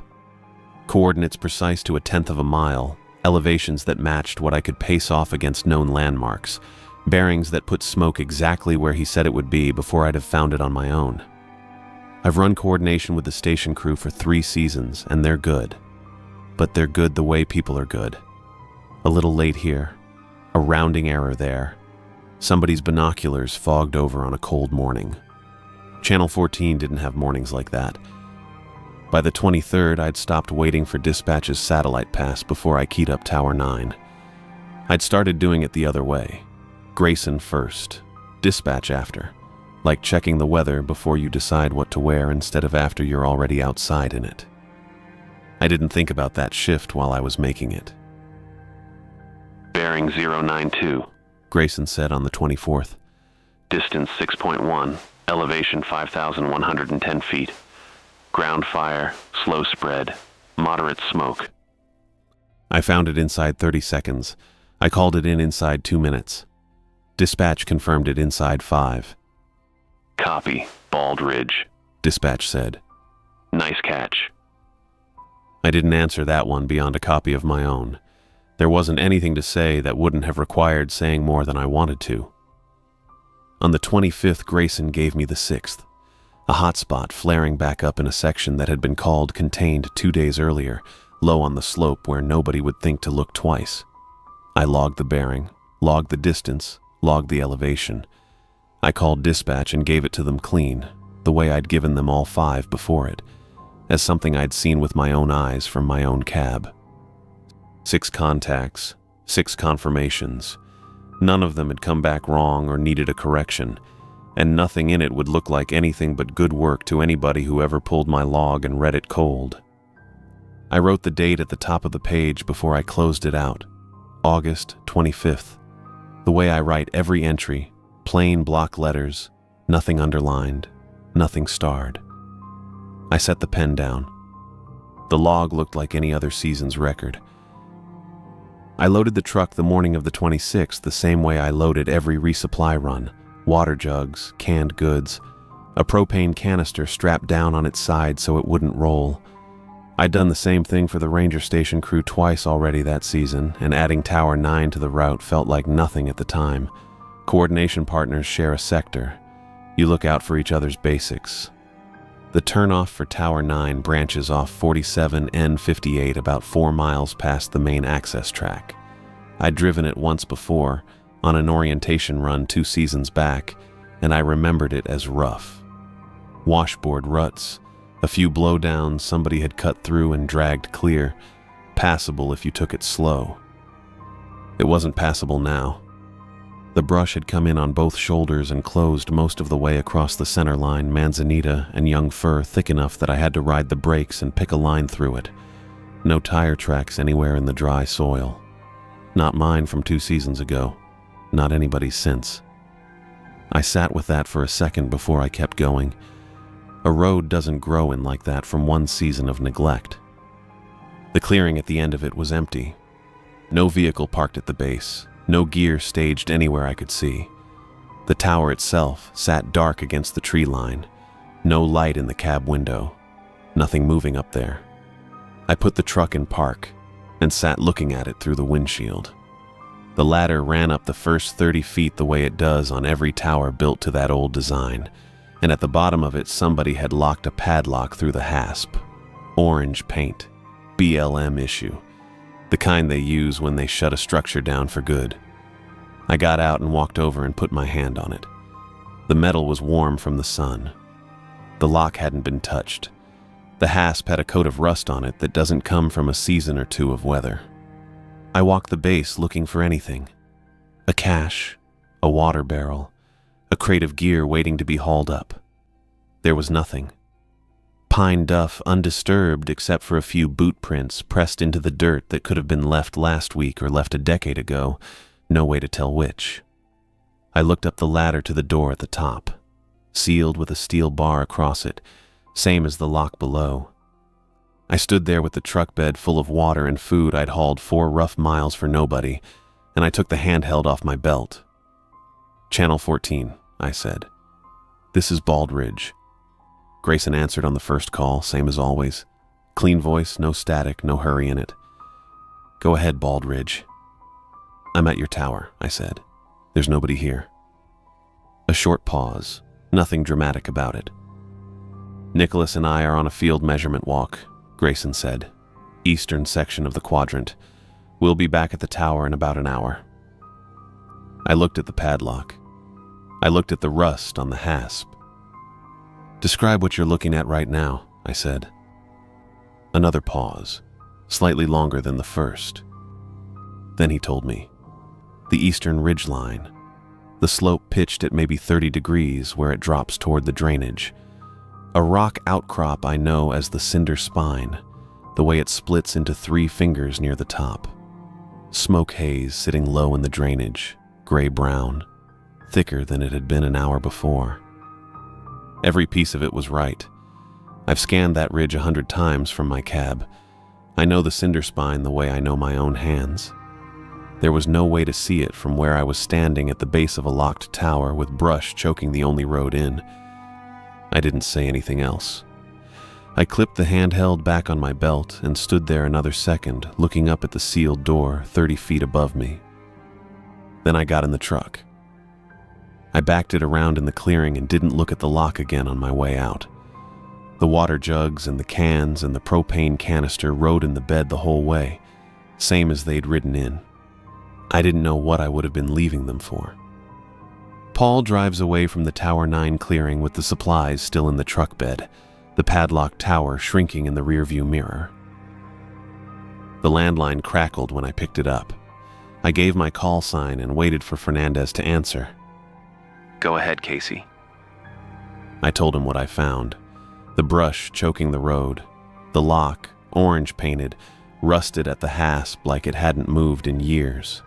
No cash, no vehicle, no boot prints newer than the pine duff they sat in. I told him I keyed up channel 14 from the base of the tower, and Grayson answered on the first call, same as always, and described the eastern ridgeline in detail he shouldn't have been able to see from anywhere but my own cab. I kept my voice flat while I said it. I wanted it to sound like a supply discrepancy, a truck that didn't match its manifest. That's strange, Fernandez said, and he didn't sound alarmed, just mildly annoyed, the way he sounded when a fuel order came in short. The reactivation came through Reading, not through us. Regional office handles their own staging sometimes, keeps us out of the loop till the last minute. I'll call up the chain and get you an answer. Appreciate it. Probably a miscommunication, he said. Or a staging delay. Maybe the personnel haven't actually deployed yet and somebody forgot to update the log. That would have explained the lock. It wouldn't have explained the voice on the radio describing a ridgeline it had no way of seeing. I didn't say that part again. I'd already said it once. He told me he'd get back to me and hung up, and I sat at the desk with the log open in front of me and didn't write anything for a while. Morning came in flat and gray, and the radio crackled before I'd finished my coffee. Casey. Go ahead. Fernandez's voice was different, flatter, careful in a way it hadn't been the night before, like he was reading from something instead of talking. The program out of Tower 9 falls under a federal environmental research designation, he said. It's classified at a level above what I've got clearance for. I can't give you anything more on the personnel or what they're doing out there. Okay. You're to keep coordinating with Channel 14. Log the contacts, same as always. A pause. And don't go back out to Tower 9. Why? I was told to pass that instruction along, he said. That's the extent of what I can tell you. He sounded like a man reading a script he hadn't been given time to believe in. I didn't push it. There wasn't anywhere to push. The day went the way days went up there, slow and full of nothing, the sun tracking across the ridgeline and the smoke smear to the north sitting exactly where it had sat the day before. I logged wind speed. I logged visibility. I did the job, and underneath it the whole time was the picture of that padlock and the dust with no tire tracks in it. By evening, I'd talked myself partway into believing Fernandez. A classified program run out of a tower nobody bothered to unlock because the people running it hadn't needed the tower at all. Not yet. Not for whatever they were actually doing. I keyed up Channel 14 at 9, same as every night. Routine check. Nothing more than my call sign, and I was already thinking about what I'd log after. Baldridge, this is Casey. Grayson came back before I'd even let go of the key. How was the drive out to Tower 9? I didn't answer. I hadn't told him about the drive. Not on any contact, not in passing, not as a joke about the brush or the lock or the wasted hour. I hadn't told Fernandez what road I'd taken or how far the branch was off 47 and 58. I'd been alone out there, the whole way in and the whole way back, water jugs riding in the bed the entire time. I logged the contact. Time, frequency, no content given. Then I closed the channel. I sat there with the handheld still warm against my palm, and the cab gone quiet around me. And I thought about the fact that nobody had told Channel 14 anything, and Channel 14 had known anyway. The afternoon was slow enough that I had nothing to do but sit with it. No smoke worth calling in, no wind to speak of. Just the terminal at the corner of the cab, its screen the only thing in the room that wasn't wood and glass and old corkboard, humming the way it always hummed. I typed in Tower 9. The file came up plain. Built in 1961. Staffed every season after that, no gaps, until 2003. Decommissioned that year. One line under the decommission date said following incident. The last occupant was a lookout named Teddy. Found at the base of the tower in late September of that year. Cause of death, accidental fall from the ladder. I read that twice. Then I opened the incident report attached under it. Most of it was what you'd expect from a report like that. Dates, weather conditions, a supervisor's signature, a line about the ladder's condition at the time of inspection. But there was a section near the back, a few paragraphs under a header that just said, prior conduct. Teddy's radio logs for the weeks before his death showed extended coordination with an unidentified station. Dispatch had no record of it. It hadn't been assigned to his sector. Nobody had authorized it. The station had identified itself on Channel 14. I sat back from the screen. The cab was quiet enough that I could hear the terminal's fan working. There was a frequency log attached to the report, scanned in. The paper gone yellow around the edges the way old paper does. Coordinates, dates, times. A running record of what Teddy's contact had told him, week by week, through August and into September of 2003. I printed it. The printer in the corner ground through it slow, page by page, and I stood there and watched it come out. I laid it next to my own log on the desk.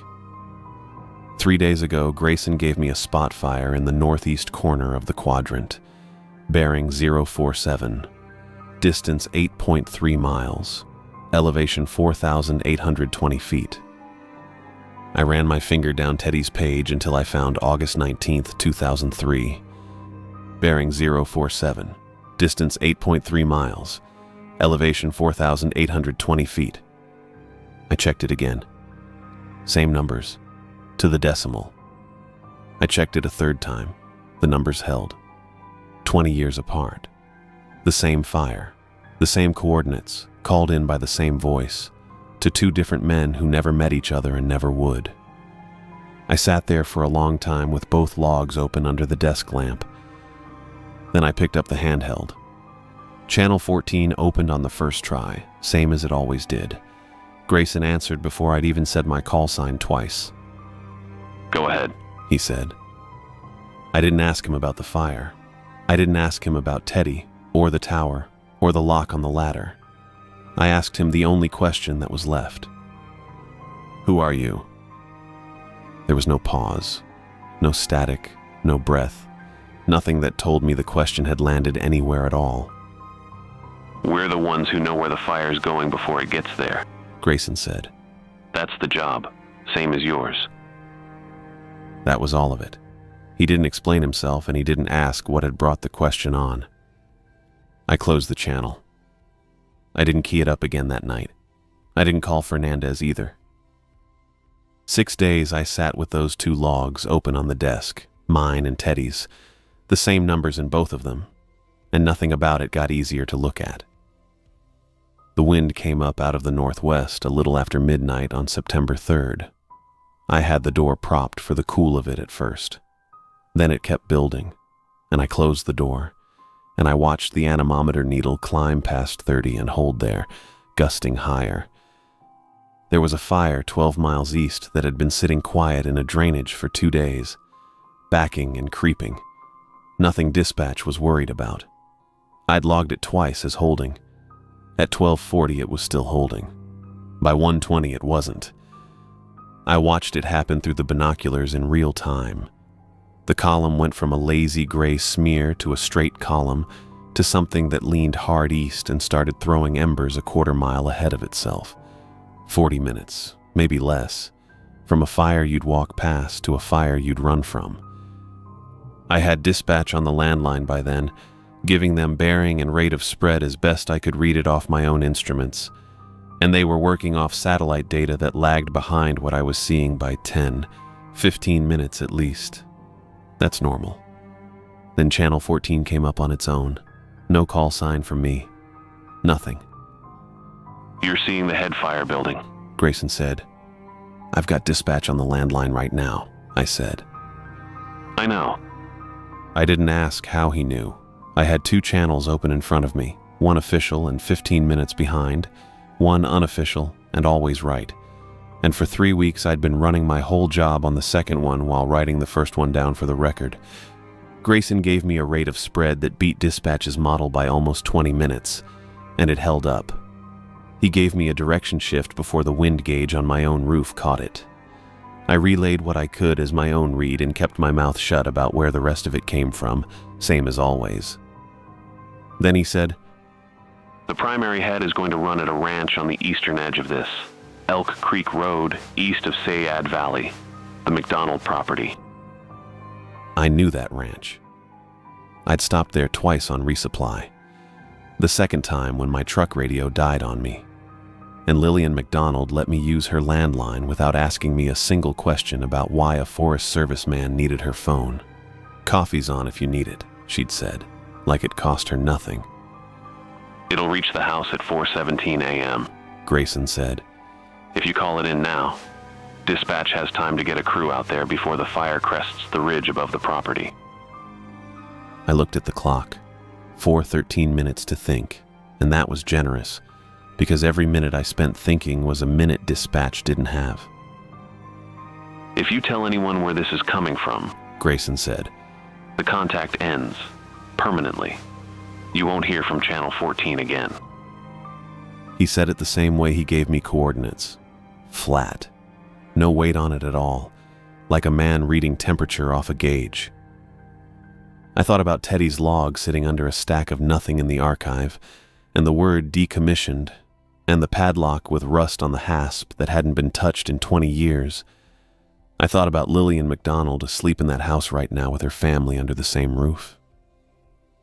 I didn't answer Grayson. I picked up the landline instead. I've got a fire projecting east onto the McDonald property on Elk Creek Road, I said. Based on my wind read and sight lines, I'm calling it to reach the structures at approximately 4:17 a.m. Dispatch asked me to confirm the estimate. I confirmed it. I didn't say where it came from because there was nowhere true to say it came from that wouldn't sound like I'd lost my mind, and there wasn't time to sound like anything except certain. They routed a crew. I sat there after that with both channels open, the landline quiet now that I'd said what I had to say, Channel 14 quiet too, Grayson gone silent again. I watched the fire through the glass and watched the clock. At 4:09, the crew reached the ranch. I heard it secondhand off the landline, dispatch relaying positions, headlights moving on Elk Creek Road, doors and voices and someone's dog barking loud enough to carry over the radio traffic. Evacuation underway. At 4:17, to the minute, the fire crested the ridge above the property.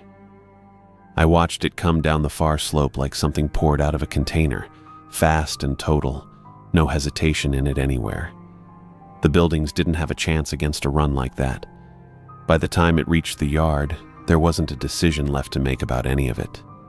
Dispatch told me the family was already on the road south toward Sayad Valley, out before the fire crested. Every one of them. I logged the contact with dispatch the way I log every contact. Standard fire observation call.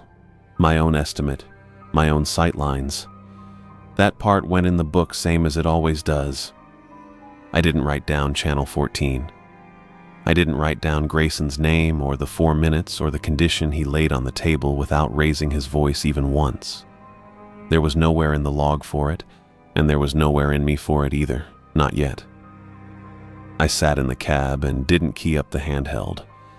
The fire held the ridge in a long orange line above where the house used to be, and the family was already gone south, and the exchange that put them on that road stayed exactly where it had happened. Nowhere. Between me and a voice with no signal source at 4:17 in the morning, unrecorded. 6 days passed and I did the job the way I've always done the job. Watched the smoke, logged the bearings, called dispatch when there was something to call. I didn't key up Channel 14 unless I had to, and when I did, I kept it short. Grayson answered every time. His voice never changed. It never once asked me why I'd gone quiet. A man does what he has to do, and then he goes back to work. The radio woke me at 2 in the morning on September 9th. I came up out of sleep the way you do at altitude, all at once, no fog to it. The handheld was on the shelf above the cot where I always leave it, and it was talking. Paul. I didn't answer right away. I sat up and looked at it like it might explain itself without my help. Grayson isn't here, the voice said. It wasn't Grayson's voice. It was close to it, the same clean absence of static, but slower, and the pauses fell in places a person's breath wouldn't put them.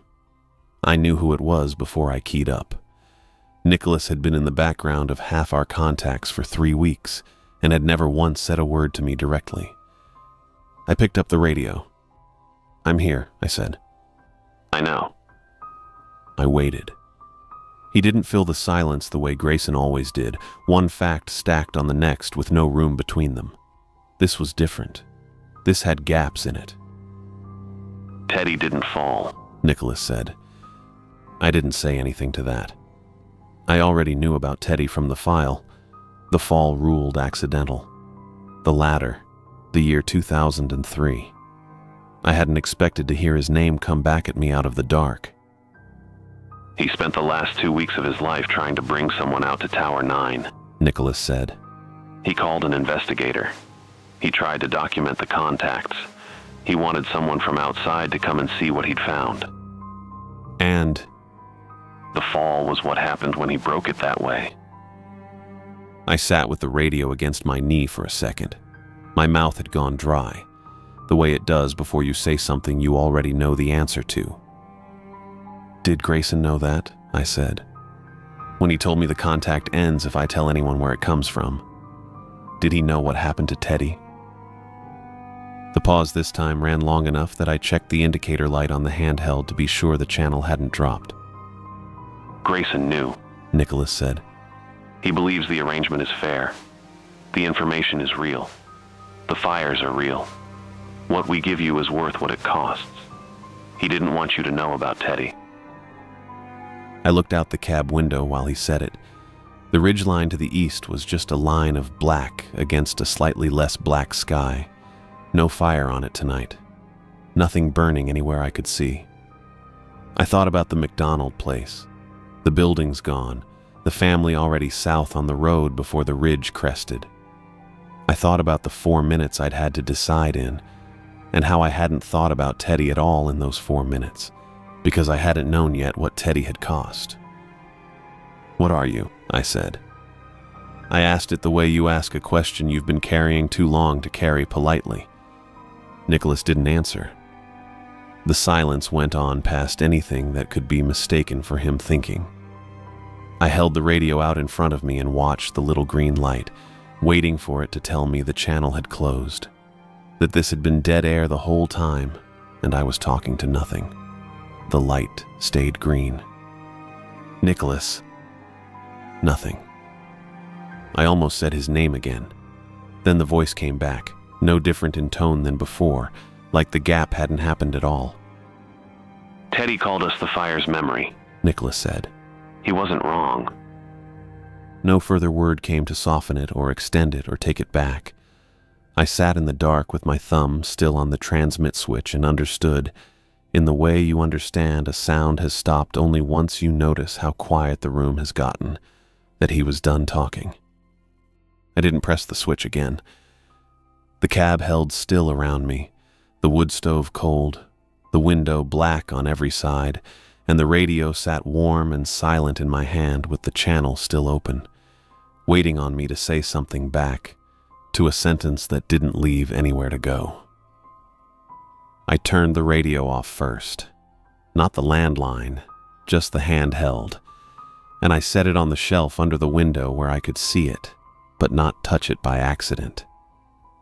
Then I woke up the archive terminal. My contact log came up first because I had it open already, every Channel 14 exchange since the 14th of August, lined up by date and time. I scrolled through all of it once, slow, the way you check a fence line before you decide it holds. Bearings, coordinates, elevations to the foot, 6 fires called clean off Grayson's numbers, and the spot fire from 3 nights back sitting there at the top like it had been waiting for me. Bearing 047, distance 8.3 miles, elevation 4,820 feet. I pulled the Teddy file next. The incident report printed slow, the old dot matrix kind of slow, even though the printer wasn't old. I stood over it while it worked. Decommissioned, 2003, found at the base of the ladder, accidental fall. The frequency log was 3 pages stapled behind the report, coordinates from August and September of that year in a column, and I didn't have to search for the one I wanted. It was near the bottom, dated the 19th of August. Bearing 047, distance 8.3 miles, elevation 4,820 feet. I set my log next to his on the desk and looked at both of them at once. Same numbers, same fire, or near enough it didn't matter. 20 years between them and not 1 digit off. I didn't say anything out loud. There wasn't anyone to say it to. I wrote the account by hand first, on a legal pad. The drive out to Tower 9, the brush grown across the center line where no truck had been in years.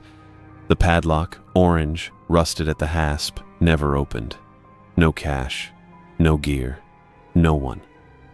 Grayson's voice on the handheld from a tower where nobody stood, describing the cinder spine and the haze in the drainage like he was looking right at it. Grayson asking me, unprompted, how the drive out had gone. I read it back once and didn't change a word. Then I built the packet. Contact log, incident report, frequency log, the account. I addressed it to Fernandez, and I addressed it to the investigator whose name sat in the header of the 2003 report, a name I had never heard before that afternoon and would not have known to look for if the file hadn't put it in front of me. I sat with my hand on the transfer switch for longer than the task required. Nicholas had told me what happened to Teddy for doing something close enough to this that it didn't leave much room between them. I thought about that for the length of one breath, and then I thought about how long I'd already sat on it, and I sent the packet before I let myself think about it any further than that. The transfer light blinked its way through the send and then went steady. I didn't key up channel 14. I banked the stove down low and sat in the chair with my coat still on. The cab was quiet, but it wasn't peaceful, just empty of noise. I waited without knowing what I was waiting for, only that it would come by the landline and not the radio. It came a little after 8 the next morning. Casey. Fernandez's voice, and it was tight in a way I hadn't heard from him before, clipped even past his usual clip. I'm here. What you sent? A pause, like he was deciding how much of the sentence he wanted to finish. It's been passed up the chain. An inquiry's been opened. Okay. I waited for him to say something else. Something about what the inquiry would look at, or who was looking at it, or how long it would take, or whether he believed a word of what I'd sent him. He didn't. That's what I can tell you right now, he said. And then the line went dead. No goodbye in it. just the click, and then the low hum of nothing. I set the receiver back in its cradle and looked at the desk, at the two logs still lying side by side where I'd left them. The packet was already gone, and there was no way left to call it back. The inquiry took 2 weeks and came back with nothing. Fernandez told me most of it over the landline, in pieces, on different days. A technical review had gone over the Channel 14 frequency top to bottom. No transmission source, no licensed operator, no equipment at or near Tower 9 that could have put a signal on that channel, not now, not in August, not ever, as far as they could determine. As far as the review could tell, Channel 14 had been broadcasting into dead air the whole time. I sat with that for a while after he said it. Dead air. I'd logged 6 weeks of contacts off dead air. The reactivation paperwork went back to Redding, same as Fernandez had said it would. There was a name on it, an administrator in the regional office. He didn't remember signing it. He had no file on the program, no record of it starting, no line item anywhere. The program name itself didn't turn up in any federal research registry, not environmental, not atmospheric, not anything. So it just doesn't exist, I said. That's what I can tell you, Fernandez said. The paper trail ends at a man who doesn't remember writing it. I didn't ask him what that meant for Grayson. I didn't ask him what it meant for Nicholas, or for Teddy, or for the coordinates that matched to the decimal 20 years apart. I don't think he could have told me if I had. Fire season ended on schedule, on a calendar somewhere in an office I'd never seen. The rains came late, but they came. My last full week in the cab, I watched the sky go from orange smeared to gray to an ordinary flat autumn white, and I didn't hear a thing on Channel 14, not Grayson's voice, not Nicholas's, not static, not anything. Fernandez called on a Thursday in the last week of September. Paul, he said, and something in the way he said my name told me before he got to the rest of it. Go ahead, I said. The contract for next season isn't getting renewed. I didn't say anything. I looked at the radio log on the desk, closed now, the pages I'd stopped adding to. The decision came from above my level, he said. I couldn't stop it. Okay, I said. He didn't say it was wrong. He didn't say it was right. After a few seconds, the line clicked and went quiet the same way it had the last time. No goodbye in it, just the sound of a call that was over. I packed out the first week of October. It didn't take long. 3 seasons of gear fits into a truck bed easier than you'd think. The cot, the boxes, the fleece off the cab chair, the handheld radio wrapped in a shirt and set down in with everything else. The drive down off Bald Ridge takes about 40 minutes on the switchbacks if you don't hurry, and I didn't hurry. The forest looked the same as it always did in October, needles going brown at the tips, the light thinner than it had been in August. I passed the spur road that led up toward my own tower without looking at it twice. I'd already said what goodbye there was to say to that place, alone, the night before, standing at the base of the ladder. Forest Road 47N58 comes up about 11 miles along, and I knew it was coming before I saw the sign. My hands stayed where they were on the wheel. I didn't slow down. The turnoff to Tower 9 went by on my left, brush grown up across the shoulder, same as it had been in August, and I watched it pass in the mirror, and then it was gone, folded back into the trees. I didn't key up the handheld. It stayed wrapped in the shirt in the box behind the seat, and I didn't reach back for it, not once, not even to check that it was off. The highway opens up once you hit the 96, the river running alongside it most of the way, low this time of year, showing gravel bars it wouldn't show in June. I drove with the windows cracked and the radio on the truck's dash tuned to nothing in particular, some station out of Eureka playing whatever it played, and I let that be the only sound in the cab. Eureka came up around noon. I stopped for gas at the same station I always stopped at, filled the tank, bought a coffee I didn't really want just to have something to hold. The kid behind the counter asked if I'd had a good season. I told him it had been fine. Then I got back in the truck, pulled out onto the road, and kept going south, the Klamath behind me now, the Tower 9 turnoff already miles back on a road I hadn't stopped on. The desk job pays fine and asks nothing of me that a computer screen and a stack of parcel maps can't hold. I survey boundary lines for people who want to know exactly where their fence should go. It's quiet work. Nobody radios me at 3 in the morning to tell me the sky is doing something it shouldn't. Reading in late August still gets hot enough to bend the air over the parking lot, but the office is cooled and gray and the windows don't open. I keep a coffee on my desk that goes cold before I finish it most days. That morning it was already cold when I opened the bulletin. It came through the same distribution list I'd been on since I was a lookout. Forest Service internal, plain text, no photographs. A wind event out of the northwest, late in the month, sustained high enough to turn a holding fire into a running one. Terrain that multiple active lookouts had eyes on. The rate of spread had exceeded every model they ran it through. No advance warning was generated, it said, before the fire reached 4 structures on private land. I read that line and then I read it again, slower, the way you reread a number on a form to make sure you copied it right. 4 structures. Destroyed. The bulletin didn't say if anyone had been in them. I knew the sector before I looked at the coordinates. I knew it the way you know a voice on the phone before the person says their name. Tower 9's quadrant. The cinder spine somewhere in the middle distance of it. The drainage running east under all that smoke-colored haze. The ridge where Grayson once told me exactly what he was looking at, down to the color of the sky.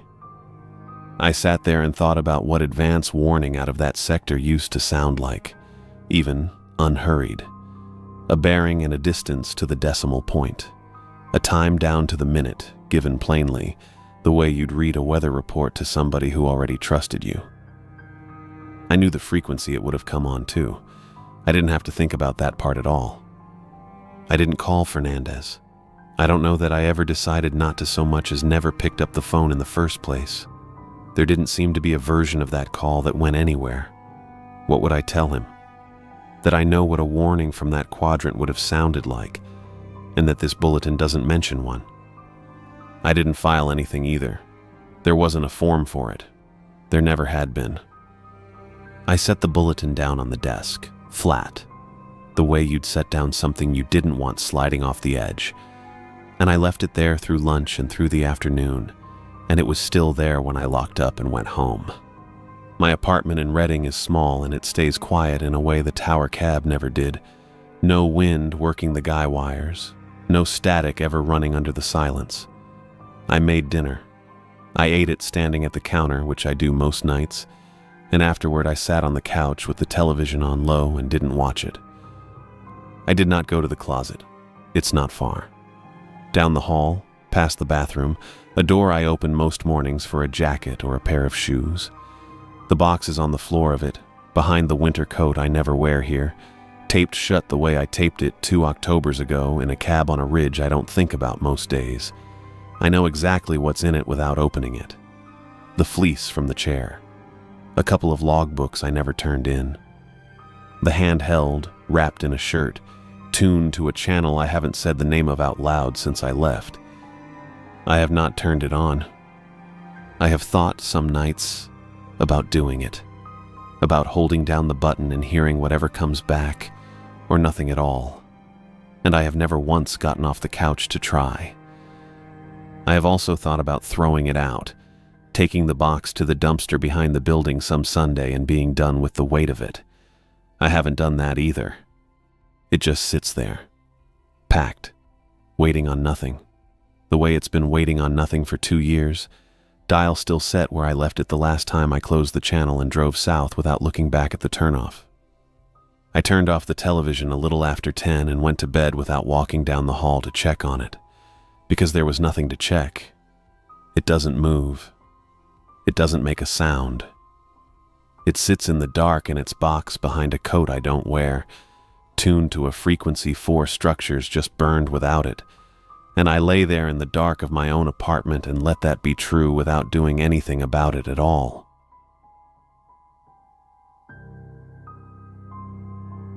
I always thought if I lost my job, I'd take a week to feel bad about it and then get back out there.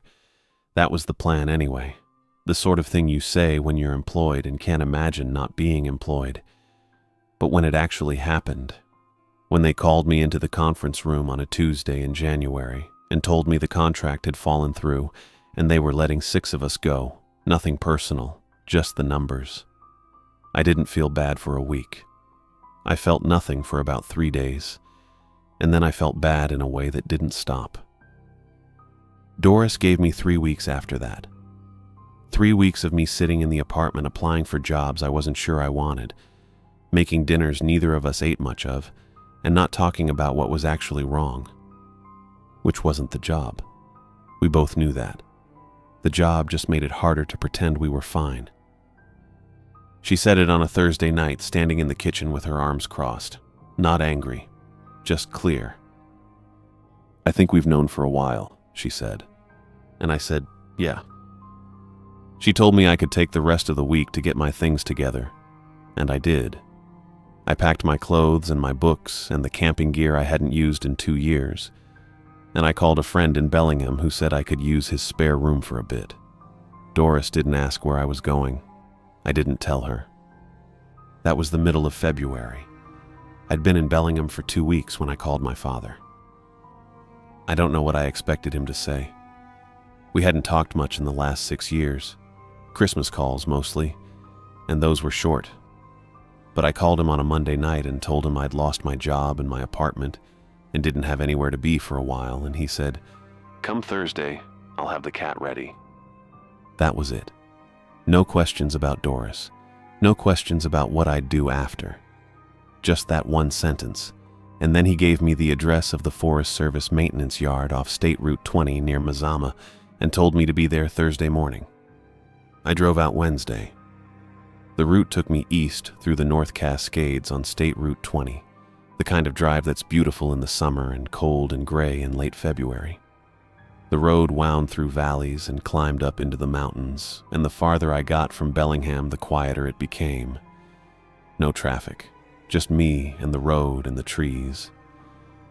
I had a duffel bag in the back seat with clothes and a sleeping bag, a box of groceries on the passenger floor, bread, peanut butter, cans of soup, the kind of stuff my mother would have packed if she were still alive.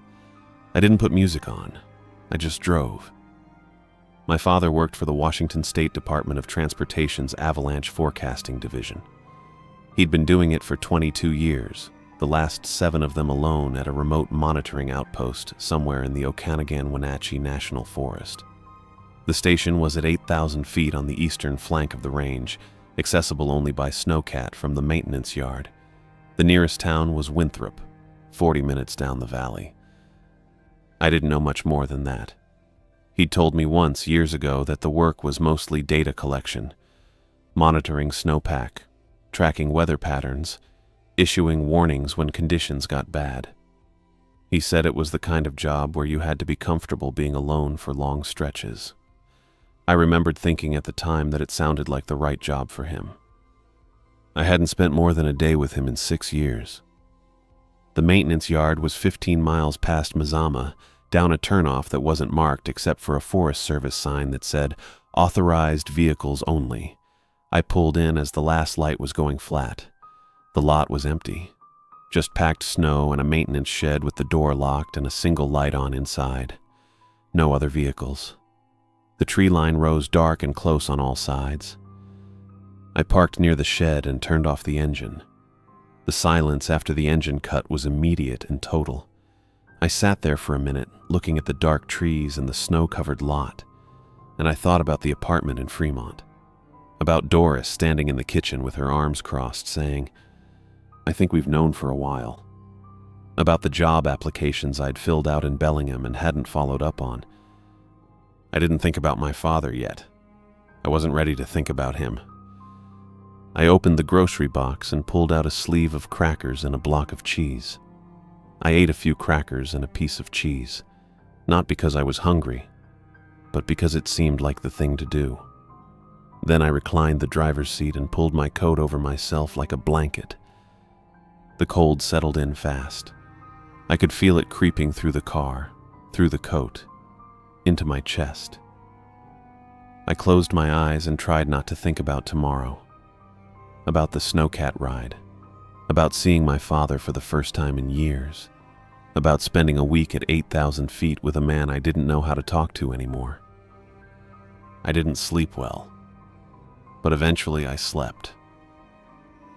I woke stiff and cold with gray light coming up over the maintenance yard. My breath fogged the windshield. I sat up slowly, feeling the ache in my lower back from the angle I'd been sleeping at, and rubbed my hands together until the circulation came back. Outside, the snow on the ground was blue in the early light, and the mountains to the west were still dark. I got out and stretched, leaning against the car door. My legs were sore. The air was sharp and still. I ate the last of the crackers I'd brought and drank some water from the bottle I'd left on the passenger seat. It was cold enough that the bottle had a film of ice on the inside. Around 7, I heard the snowcat before I saw it. A low diesel groan from the upper road, then the sound of treads on packed snow. A minute later, the battered Prinoth came around the bend, cracked rear panel repaired with a sheet of aluminum and 4 bolts, treads throwing chunks of snow to either side. It rolled down the access road and stopped on the flat near the maintenance shed. Dad climbed down from the cab. He was 61, lean, with a white beard I'd never seen on him before. It was fully grown out, thick and trimmed close. He was wearing a heavy insulated coat, and his boots were already caked with snow halfway up the shin. He walked over to me and extended his hand. A firm 2-pump handshake, the kind a man gives a colleague he respects. I shook it. It felt strange immediately. My father was not an unfriendly person, but he was not a handshaking person.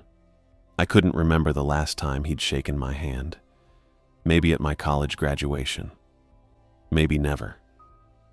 I attributed it to the 6 years of distance between us and said nothing. "Good drive?" he asked. "Long." He nodded.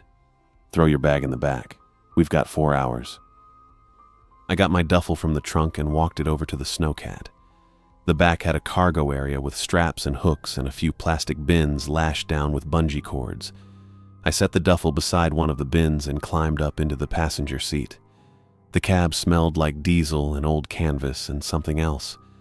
Something like wood smoke. Dad got in on the driver's side and started the engine. It took 2 tries and then caught, settling into a low rumble. He put it in gear and we rolled forward onto the access road. The snowcat ride was slow and loud. The engine was a constant grinding roar, and the treads made a rhythmic thump, thump, thump on the packed snow. Dad drove with both hands on the controls, his eyes on the trail. The road climbed steadily, winding up through old-growth timber, and then breaking out into open snowfields, where the wind had sculpted the surface into hard ripples. We talked in short bursts over the engine noise. My drive up from Bellingham, the weather coming in later in the week, the condition of the road below the snow line. Dad said the highway patrol had been running chains-required advisories since Tuesday. I said I'd come up before the next system hit. He nodded and said that was smart. He didn't ask about Doris. I didn't offer. The cab was warm from the engine. I watched the trees pass on either side. Subalpine fir, mountain hemlock, their branches heavy with snow. Every so often we'd pass a trail marker or a reflector post, but mostly it was just white and trees and sky. The higher we climbed, the lighter the sky became, until it was a pale winter blue with high clouds moving in from the west. After about 2 hours, we stopped to let the engine cool. Dad got out and checked the treads and the fuel line and the rear panel repair. I got out and stretched and walked a few steps into the untracked snow beside the trail. The silence after the engine stopped was enormous. I could hear the wind moving through the trees and nothing else. Dad came back around the front of the snowcat and said we were halfway. He pulled a thermos from inside his coat and unscrewed the cap and poured coffee into it. He handed it to me. I drank and handed it back. He drank and screwed the cap back on and put the thermos away. We got back in and kept going. By mid-morning, we came around the last bend and the station appeared ahead of us, sitting in a narrow basin below the ridgeline.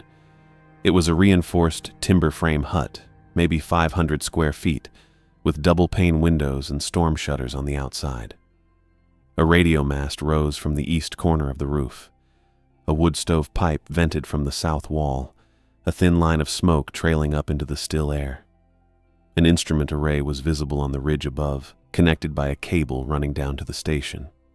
The snowcat pad was 20 meters from the door, a flat area of packed snow with tire tracks from previous trips. Dad parked the snowcat and shut off the engine. The silence came back all at once. I climbed out and stood on the packed snow, taking in the place. The basin was narrow and white, ringed by timber on the lower slopes and bare rock higher up. The ridge called Ridgecrest ran above us to the north, its crest sharp against the sky.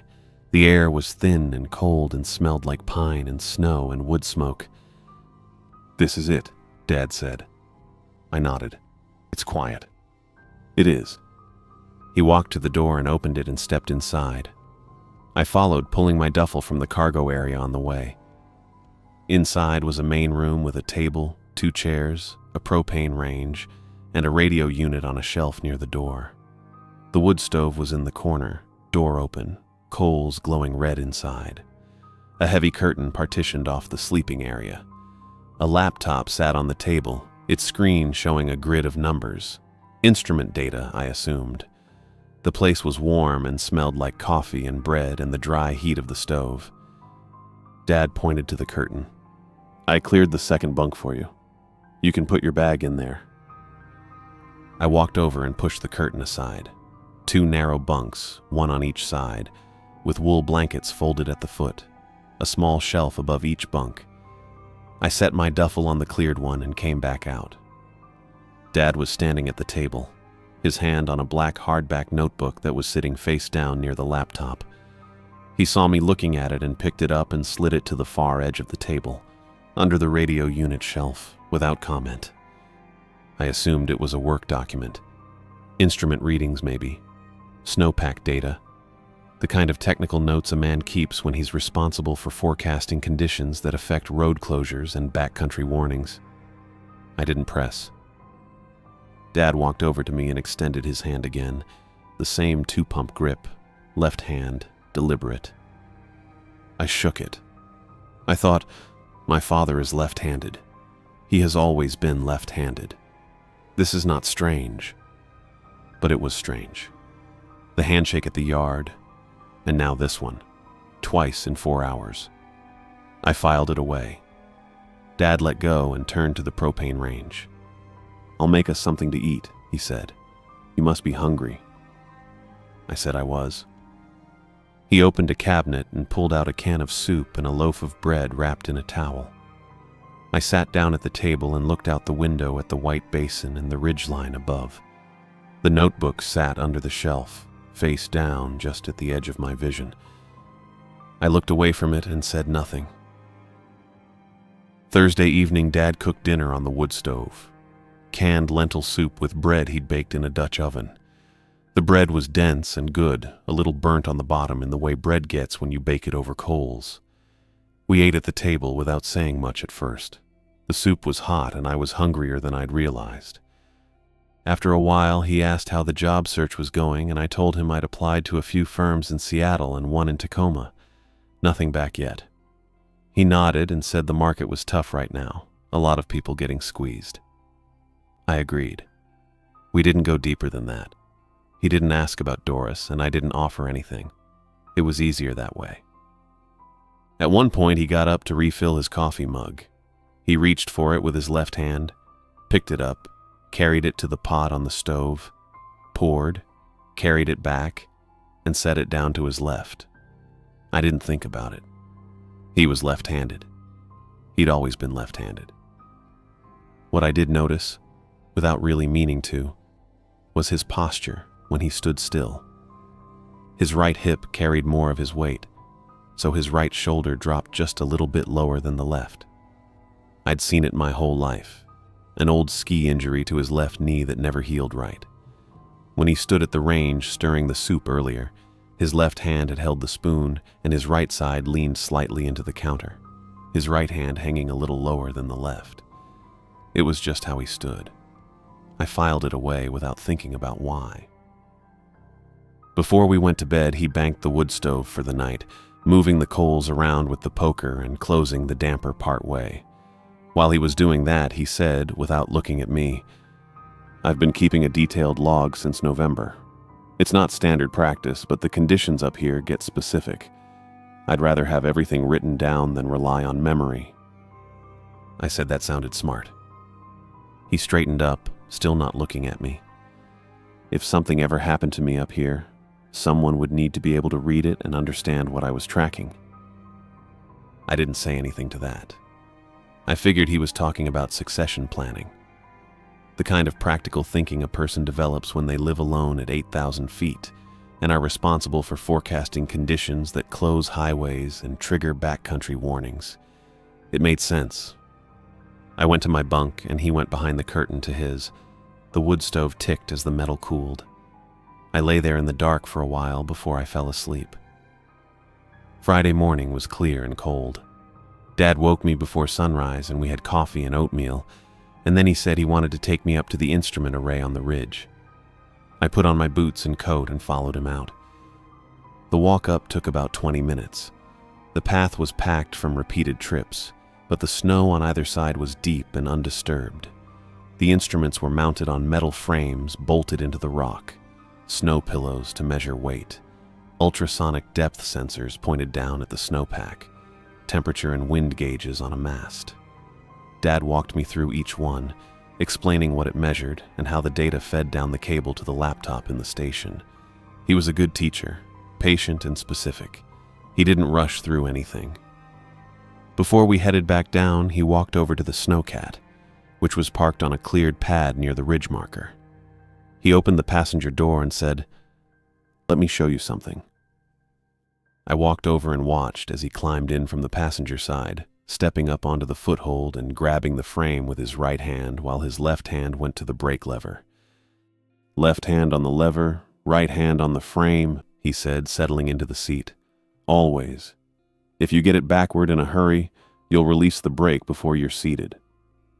He climbed back out and did it again, the same way. Left hand on the lever, right hand on the frame. I watched both times. "Got it?" he asked. I said yes. We walked back down to the station. I assumed it was standard safety instruction, the kind of thing you teach someone who might need to use the snowcat in an emergency. Friday afternoon, he went outside to check the cable connection to the instruments. He said one of the sensors had been giving intermittent readings, and he wanted to make sure it wasn't a loose connection at the junction box.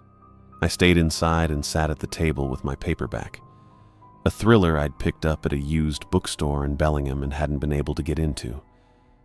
I noticed the log notebook wasn't under the shelf anymore. It was on the table, face down, about 2 feet away from me. I looked at it for a second and then went back to my book. I didn't open it. It wasn't mine to open.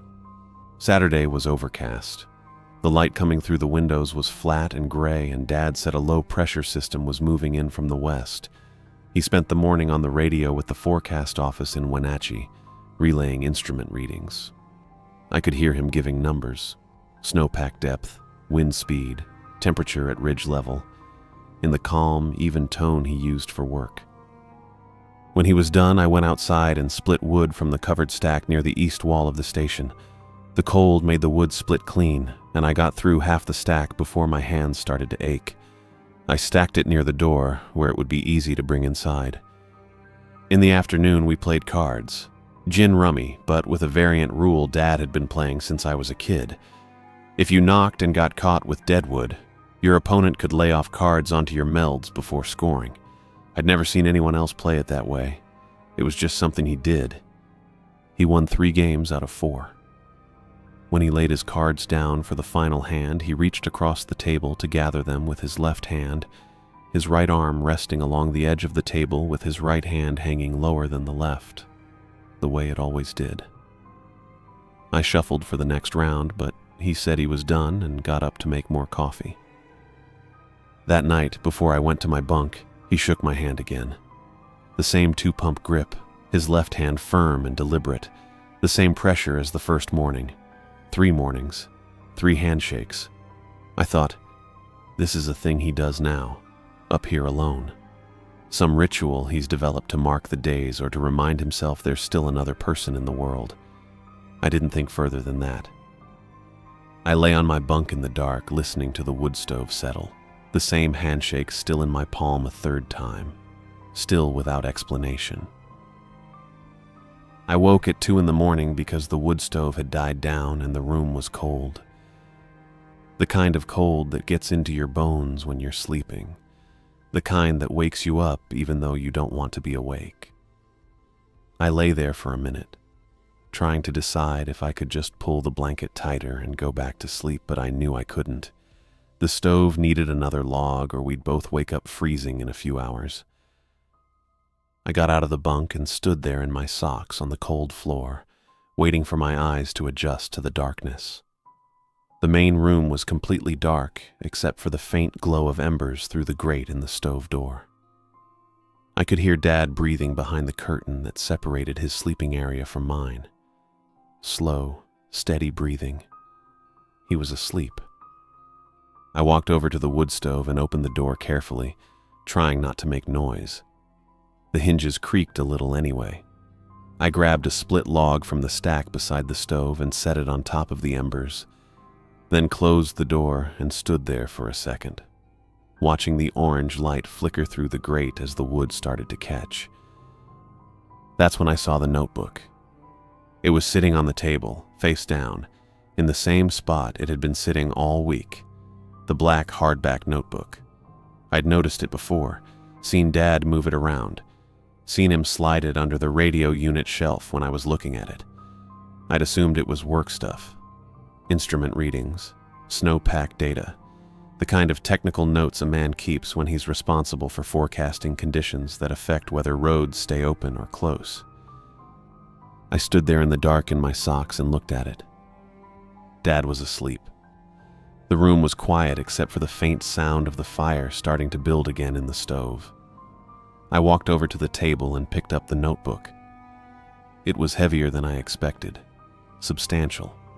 The kind of notebook you buy when you're planning to write a lot and keep it for a long time. I opened it to the first page.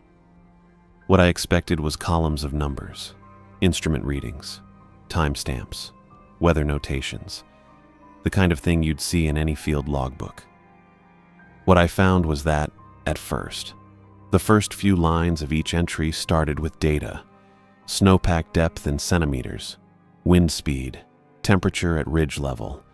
But then, partway through each day's record, the entries shifted into something else.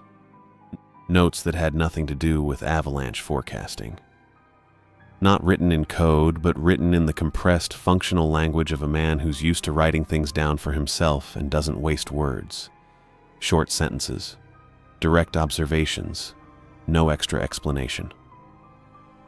I flipped backward through the notebook, starting from the most recent entry. It was dated the previous Monday, 2 days before I arrived. The entry started with snowpack data and wind readings, just like the others. Then, confirmed again this morning, tracks in snow leading from station to instrument array do not match my gait pattern. Stride length consistent, but foot placement altered. Checked my own boots. Tread pattern identical, but wear on left heel more pronounced than on right. Tracks show opposite. I read that twice. Then I kept reading, going backward through the entries. An entry from the week before. Found wood stove banked when I returned from ridge check. I did not bank it before leaving. Logs arranged in pattern I do not use. Larger split on right side of firebox instead of left. An entry from mid-February. Instrument reading logged in my handwriting at 1400 hours. I was not at the station at 1400 hours. I was on the ridge replacing the anemometer mount. I turned back farther. January, December, November. The early entries were more tentative, Dad noting things that didn't add up. observations he couldn't explain. A coffee mug moved from one side of the table to the other. The radio unit turned off when he was certain he'd left it on. Small things that could be explained away as memory lapses or mistakes, except that he was writing them down, and he was writing them down because he didn't think they were memory lapses or mistakes. By January, the tone of the entries had changed. The entries were direct, clinical. He had named what he was dealing with, though he never used a word like creature or entity. He called it the other one, and he was cataloging its properties with the same methodical precision he applied to snowpack data. I stood there in the dark and read the whole thing. It took me 40 minutes. My feet got cold. My legs started to ache from standing. I didn't sit down. I kept reading. The properties Dad had recorded. The other one could enter the station when Dad was outside. It occupied the station for variable periods, sometimes hours, sometimes less. It replicated Dad's appearance and behavior closely enough that at a distance or in low light it was indistinguishable from him. At close range and in good light, there was one consistent observable difference that Dad had identified in early January and confirmed in every subsequent encounter. The other one is mirror reversed. Everything it does with its right hand, I do with my left. It does not appear to know this. It reaches for objects, opens doors, performs tasks as if it believes it is doing them correctly. But every dominant action is on the wrong side. An entry from mid-December read, "It will always reach with the wrong hand. It does not know it is doing it." I turned the page and kept reading. Dad's instructions for managing it. Do not speak to it directly. Do not let it know you have identified it. If you are inside and it enters, leave. Leave slowly, without alarm. Use the pretense of checking instruments. If it has been inside for more than 4 hours, do not go back in. Walk to the ridge marker and wait. Another entry from late January. Snowcat keys are in the left breast pocket of the emergency coat on the hook by the door. If the coat is gone, keys are in the inside pocket of the orange vest in the supply bin. I flipped to the last entry, the most recent one, dated Thursday, the morning I arrived. Time stamped before the snowcat left for Mazama. Son arrives today. Cannot say this aloud. The log has made clear that naming it in the presence of another person changes something about how it behaves, makes it more attentive. We'll use the visit to show him what to look for. He is a structural engineer. He notices load paths. He will see it if I show him where to look. I closed the notebook and set it face down on the table, exactly where it had been before. Then I stood there in the dark for a long time. I thought about every moment of the last 2 days. I thought about Dad shaking my hand when I arrived. The formal handshake, the 2-pump grip, the way it felt firm and deliberate, like he was making sure I felt it. And then again, the next morning, and the morning after that. Every morning. Always the same grip. Always his left hand. I thought about the snowcat demonstration. Dad showing me how to climb in from the passenger side in deep snow.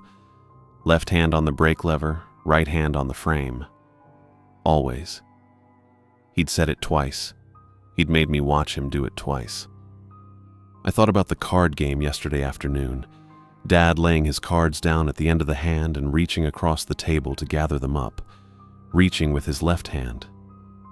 I thought about the way he moved around the station, the way he poured coffee, the way he opened doors, the way he reached for things, always with his left hand, always.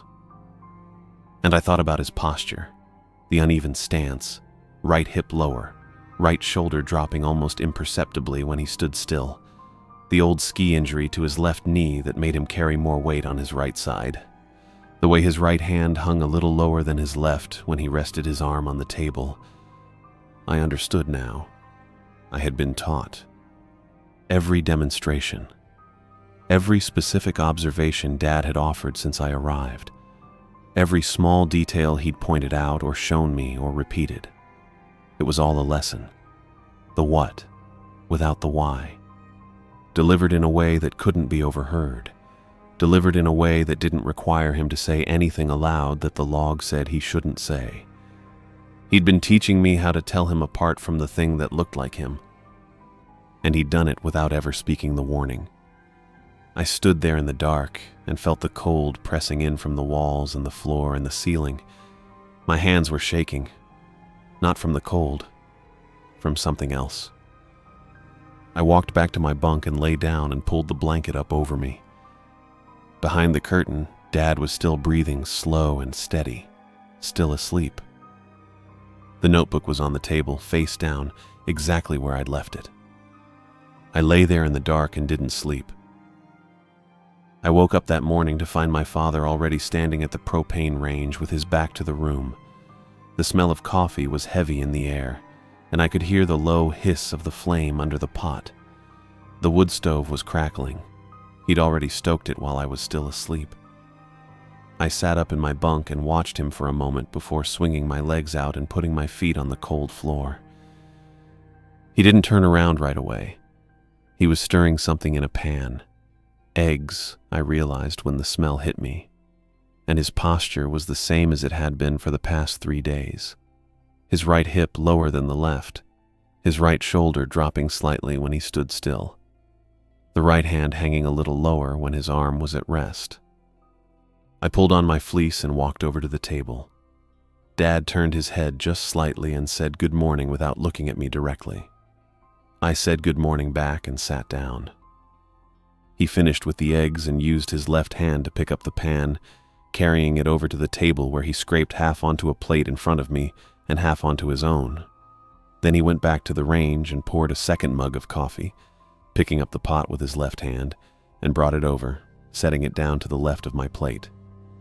I picked up the mug and wrapped both hands around it, feeling the warmth seep into my fingers. Dad sat down across from me with his own plate and mug. His right hip settled lower in the chair. His right hand rested on the table edge, slightly lower than the left. I exhaled. We ate breakfast without talking much at first. The eggs were good. He'd added some dried onion and a little pepper. I finished mine and drank my coffee and waited for him to speak, because that was how breakfast had gone every morning since I'd arrived. He would finish eating first, and then he would say something about the day's work, or the weather, or some small task that needed doing. This morning, he talked about the incoming weather system. A significant snowfall event was expected by Tuesday, he said, and it was going to require continuous monitoring. The instruments would need to be checked every few hours once the front moved in, and if the wind picked up the way the forecast predicted, the ridge sensors might start giving bad readings due to icing on the housing. He talked about it the way he talked about everything, calm and specific, listing facts in the order they mattered. I listened and nodded and asked a question about whether the propane supply would last through a multi-day storm. He said yes, we had enough for 2 weeks if we were careful, and the woodpile was stocked. All the while I was watching his hands. Left hand holding the fork, left hand picking up the mug, right hand resting on the table, lower than the left. The slight hitch in his posture when he shifted his weight, favoring the right side because the left knee didn't carry weight the way it used to. Everything was correct. This was my father. After breakfast, he stood up and said he was going up to the instruments to check the cable connection that had been giving intermittent readings. He pulled on his heavy insulated coat, the brown one he'd been wearing all week, not the bright orange emergency coat that hung on the hook by the door, and laced up his boots. He said he'd be back in 20 minutes or so, and then he went out, closing the door behind him with a soft thud. I stood up and carried the plates over to the wash basin. The water in the kettle on the stove was still hot from breakfast, and I poured some into the basin and added a little soap. I scrubbed the plates and the forks and set them in the drying rack, and then I picked up my mug to wash it. I noticed I'd set it down on the right side of my plate. I stared at it for a moment, the mug sitting there in the rack with a few drops of water still clinging to the rim. I set things down on my right because I was right-handed. I'd done it without thinking. It was automatic. I tried to remember which side of his plate Dad had set his mug down on that morning. I couldn't. I'd been watching his hands, the way he picked things up, the way he moved. But I hadn't been watching the placement of objects. I didn't know if he'd set his mug down on the left or the right. I'd been looking at the hand that held it, not the spot where it ended up. I dried my hands on the towel hanging from the hook near the stove and walked over to the window. The morning light was flat and gray, the kind of light that made everything look washed out and two-dimensional. I could see the path heading up toward the ridge, a packed trail through the snow that curved around a stand of subalpine fir and then climbed steeply toward the instrument array. Dad was visible on the path, maybe 100 meters out, moving steadily upward. I watched him. The uneven gait was there, the slight hitch on the left side, the way his right hip carried more of his weight with each step. He moved the way he always moved. I watched until he disappeared above the tree line, and then I turned away from the window and sat back down at the table. I picked up my paperback, the same one I'd been reading for 3 days, and opened it to the page I'd marked with a torn piece of newspaper. I read the first paragraph. Then I read it again. Then I read it a third time and realized I hadn't retained a single word. I stared at the page and listened to the sound of the wood stove crackling and the faint hum of the propane flame under the kettle and the silence beyond the walls. 20 minutes later, the door opened. Dad came back in, stamping snow from his boots on the mat just inside the threshold. He said the connection looked fine, probably a temperature issue causing intermittent resistance in the cable housing. Nothing to worry about, but he'd keep an eye on it. He walked over to the stove and poured himself more coffee. He picked up the mug with his right hand. I watched him carry the mug to the table. I watched him sit down in the chair across from me. He set the mug down to the right of where his plate had been. I looked at the mug. I looked at his right hand on the mug handle. I looked at his posture in the chair. The right hip was not lower. Both sides were even. The right hand was not hanging lower when he rested his arm on the table. It was the same height as the left. I looked at his face. He looked back at me. He had the same eyes, the same beard, the same weathered skin, and the same deep-set lines around his mouth. "Did you get the reading you needed?" I asked. The thing sitting across the table from me said yes in my father's voice, and picked up the mug again with its right hand and drank. I looked at the mug. I looked at the table. I thought about the emergency coat on the hook by the door, and whether it was still there, and where the snowcat keys were. I did not look at the hook. I did not look at the door.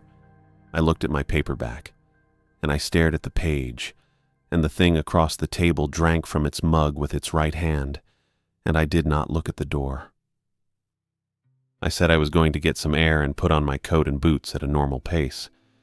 I didn't look at the emergency coat on the hook by the door when I passed it. But as I moved past, I registered with my peripheral vision that it was there, hanging where it had always been. I went outside. The cold hit my face immediately. I walked away from the station on the packed trail heading toward the tree line, my boots crunching on the compressed snow. When the station was behind me and the trail bent around a stand of subalpine fir, I stopped. I tried to think. The entity had been inside since before breakfast. I didn't know when Dad had gone out. I didn't know if he'd gone out before the entity was already inside, or if he'd come back and found it there, or where he'd gone after that. The log's instruction came back to me clearly, the way I'd read it in the dark the night before. If it has been inside for more than 4 hours, do not go back in. Walk to the ridge marker and wait. I didn't know how long it had been inside. I didn't know where my father was. I turned and walked the packed trail back toward the station from the outside, staying wide of the windows. I circled around toward the instrument path. The snow on the path going up was compacted, and I could see tracks clearly. 2 sets, both in Dad's boot size, going up the slope toward the ridge. 1 set coming back down. I stared at those tracks for a long moment. I couldn't know which set had come back down. I widened my circle around the station and walked into the untracked snow to the north of the building. The snowfield here was open and white, the light flat and gray overhead, and I could see clearly across it. 50 meters from the station, there was a shape in the snow that wasn't snow. It was dark against the white, partially drifted over on the windward side. I walked toward it. My father was lying on his back in the snow with his arms at his sides, the way a person lies when they've stopped moving deliberately rather than fallen. He was wearing his heavy coat and his gloves and his hat. His eyes were closed. I dropped to my knees beside him and put my hand on his chest and felt it rise. Dad was alive. He was breathing slowly, his skin cold, but not the cold of exposure death. I put my hand against his face and his eyes opened. He looked at me. He didn't speak immediately. Then he said in a voice that was rough from the cold, "You read it." I said yes. He said, "The coat." I said I knew. I said I was going to get the snowcat. I told him to stay still and stay awake. He closed his eyes and then opened them again. He reached into his own coat pocket with his left hand and held out the snowcat keys. He'd had them on him the whole time. He'd kept them on him. I took the keys. Dad said, "Don't go back in." I said, "I'm not going back in." I closed my fist around the snowcat keys and stood up, my father's eyes open in the snow below me, the station windows dark behind him. I stood up and looked back at the station. The windows were dark from this angle, the storm shutters not yet closed, the radio mast rising against the gray sky. I didn't see movement inside. I didn't look for it. I turned and walked toward the snowcat, staying wide of the station door. The Prynoth sat on its packed snow pad, battered and familiar, the cracked rear panel with its sheet of aluminum catching what little light there was. I climbed in from the passenger side the way Dad had shown me, left hand on the brake lever, right hand on the frame. The metal was cold even through my gloves. I slid into the driver's seat and turned the key. The engine turned over once and died. I tried again. It turned over twice and died. On the 3rd attempt it coughed and nearly caught, and on the 4th it roared to life, loud in the stillness. I let it warm. 90 seconds. Dad had told me that on the first day. Cold engines need time or they'll stall halfway down the mountain. I counted it off in my head, watching the temperature gauge climb, my breath fogging in the cab. When the 90 seconds were up, I put the cat in gear and drove it around the north side of the station, following the path Dad's boots had made in the snow. I kept my eyes forward. I did not look at the door as I passed it. Dad was where I'd left him, a dark shape against the white. I stopped the cat and climbed out. "Come on," I said. "We're leaving." He opened his eyes. He didn't say anything, but he nodded. Getting him upright was harder than I expected. His legs were stiff and his grip was weak, and when I pulled him to his feet, he leaned heavily against me, his breath coming slow and shallow. I got his arm over my shoulders and walked him toward the passenger side of the cat, one step at a time. The snow was uneven and my boots slipped once, but I kept us both upright. At the passenger door, I steadied him against the frame and opened it. He reached for the handle with his left hand and pulled himself up, his movements slow and deliberate. I helped him the rest of the way and closed the door behind him. I got back in the driver's seat. I did not look back at the station. I put the cat in gear and started down the mountain. The 4 hours it took to reach the maintenance yard were the longest of my life. The trail down was the same one we'd driven up on Thursday morning, but everything about it felt different now. The switchbacks were tighter than I remembered. The snow was deeper. The light was flat and gray and made it hard to judge distances. I drove slowly, my hands tight on the controls, my eyes on the path ahead. Dad sat beside me, his head tipped back against the seat. His eyes were closed most of the time, but every so often they would open and he would look at me or out the window, and then they would close again. He was breathing. That was the important thing. He was breathing and he was warm, and I was getting him down the mountain. We didn't talk much. There wasn't much to say. Everything that needed to be said had been written in the log, or demonstrated over 6 days of careful instruction, or was sitting unspoken between us now. At around the 2-hour mark, somewhere on the long switchback section above the Methau Valley, Dad opened his eyes and said, "I should have called you sooner." I kept my eyes on the trail. "I'm here now." He was quiet for a moment. Then he said, "I didn't know how to explain it." "I read the log," I said. "I understood."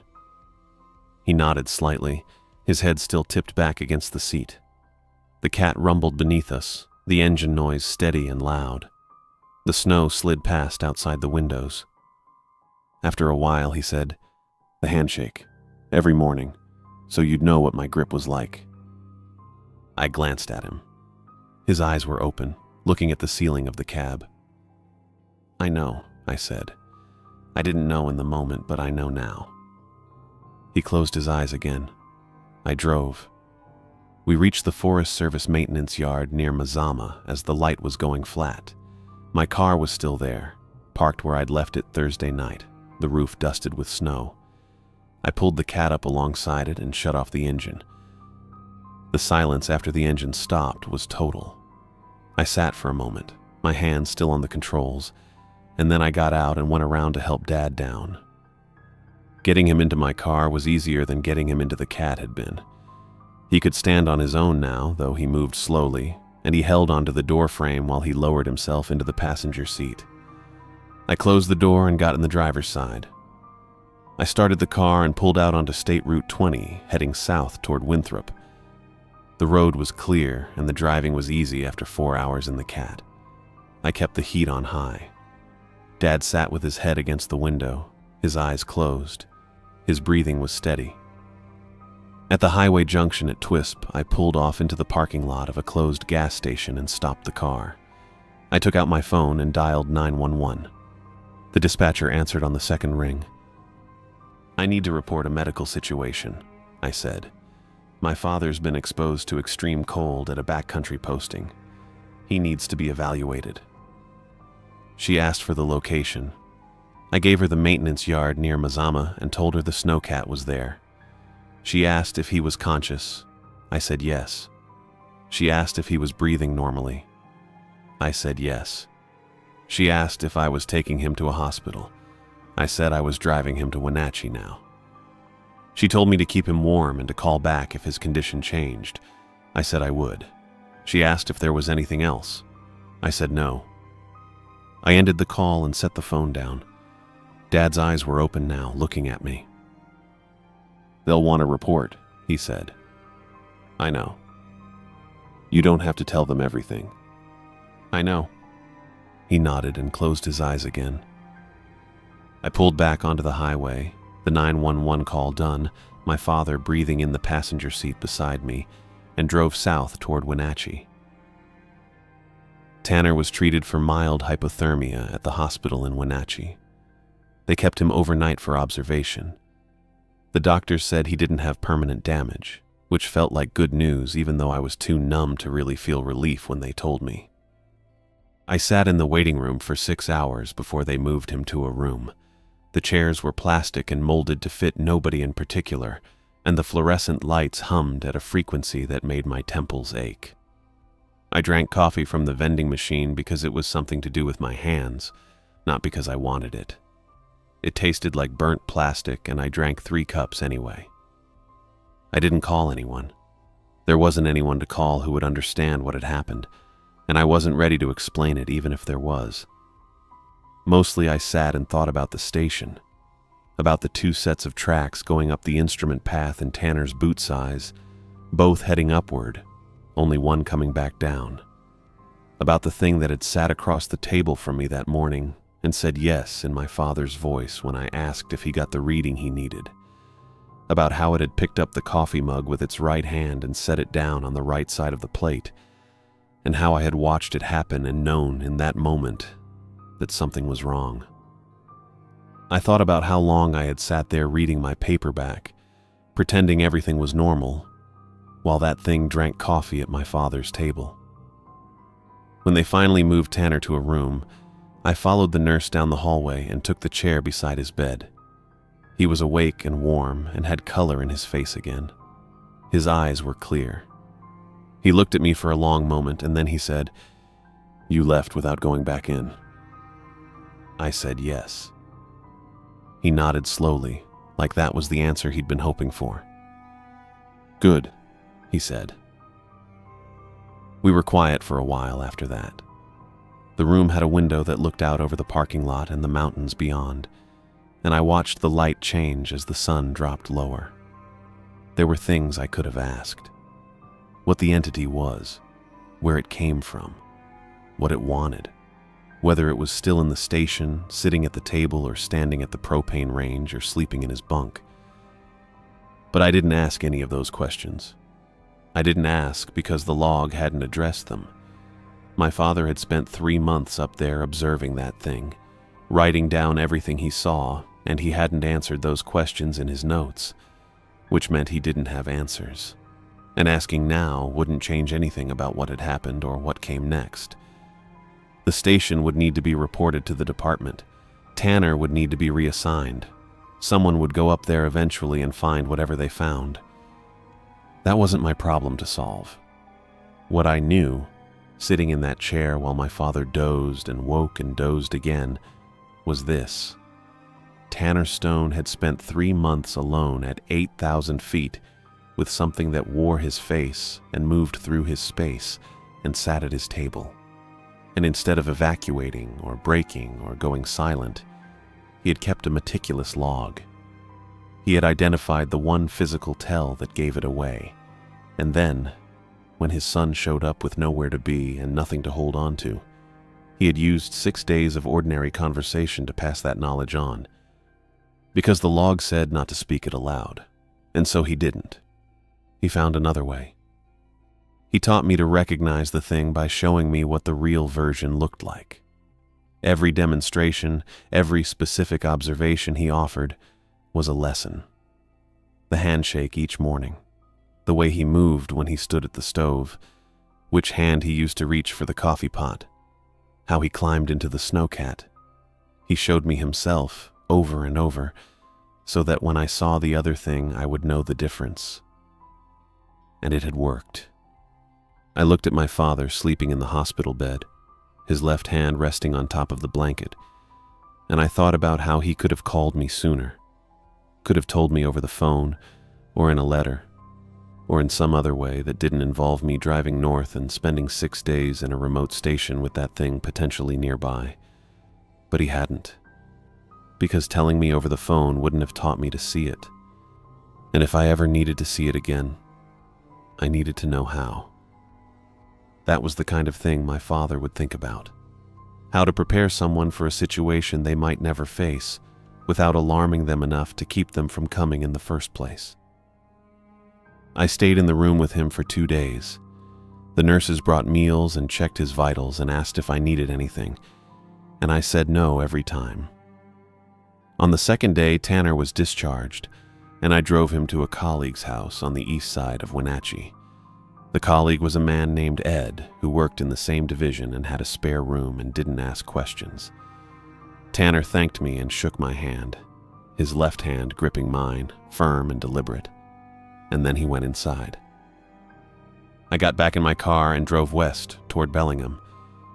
The roads were clear and the drive took 4 hours. I didn't put on music. I drove in silence and thought about the station, about the snowcat leaving tracks in the snow as I drove it away from the building, about the door I didn't look back at. I thought about my father lying in the snow with his arms at his sides, the keys in his pocket, waiting for me to find him. I thought about the handshake. Every morning my father had shaken my hand, a formal, deliberate handshake, the kind a man gives a colleague he respects. It It had seemed strange at the time. My father wasn't a handshaking person.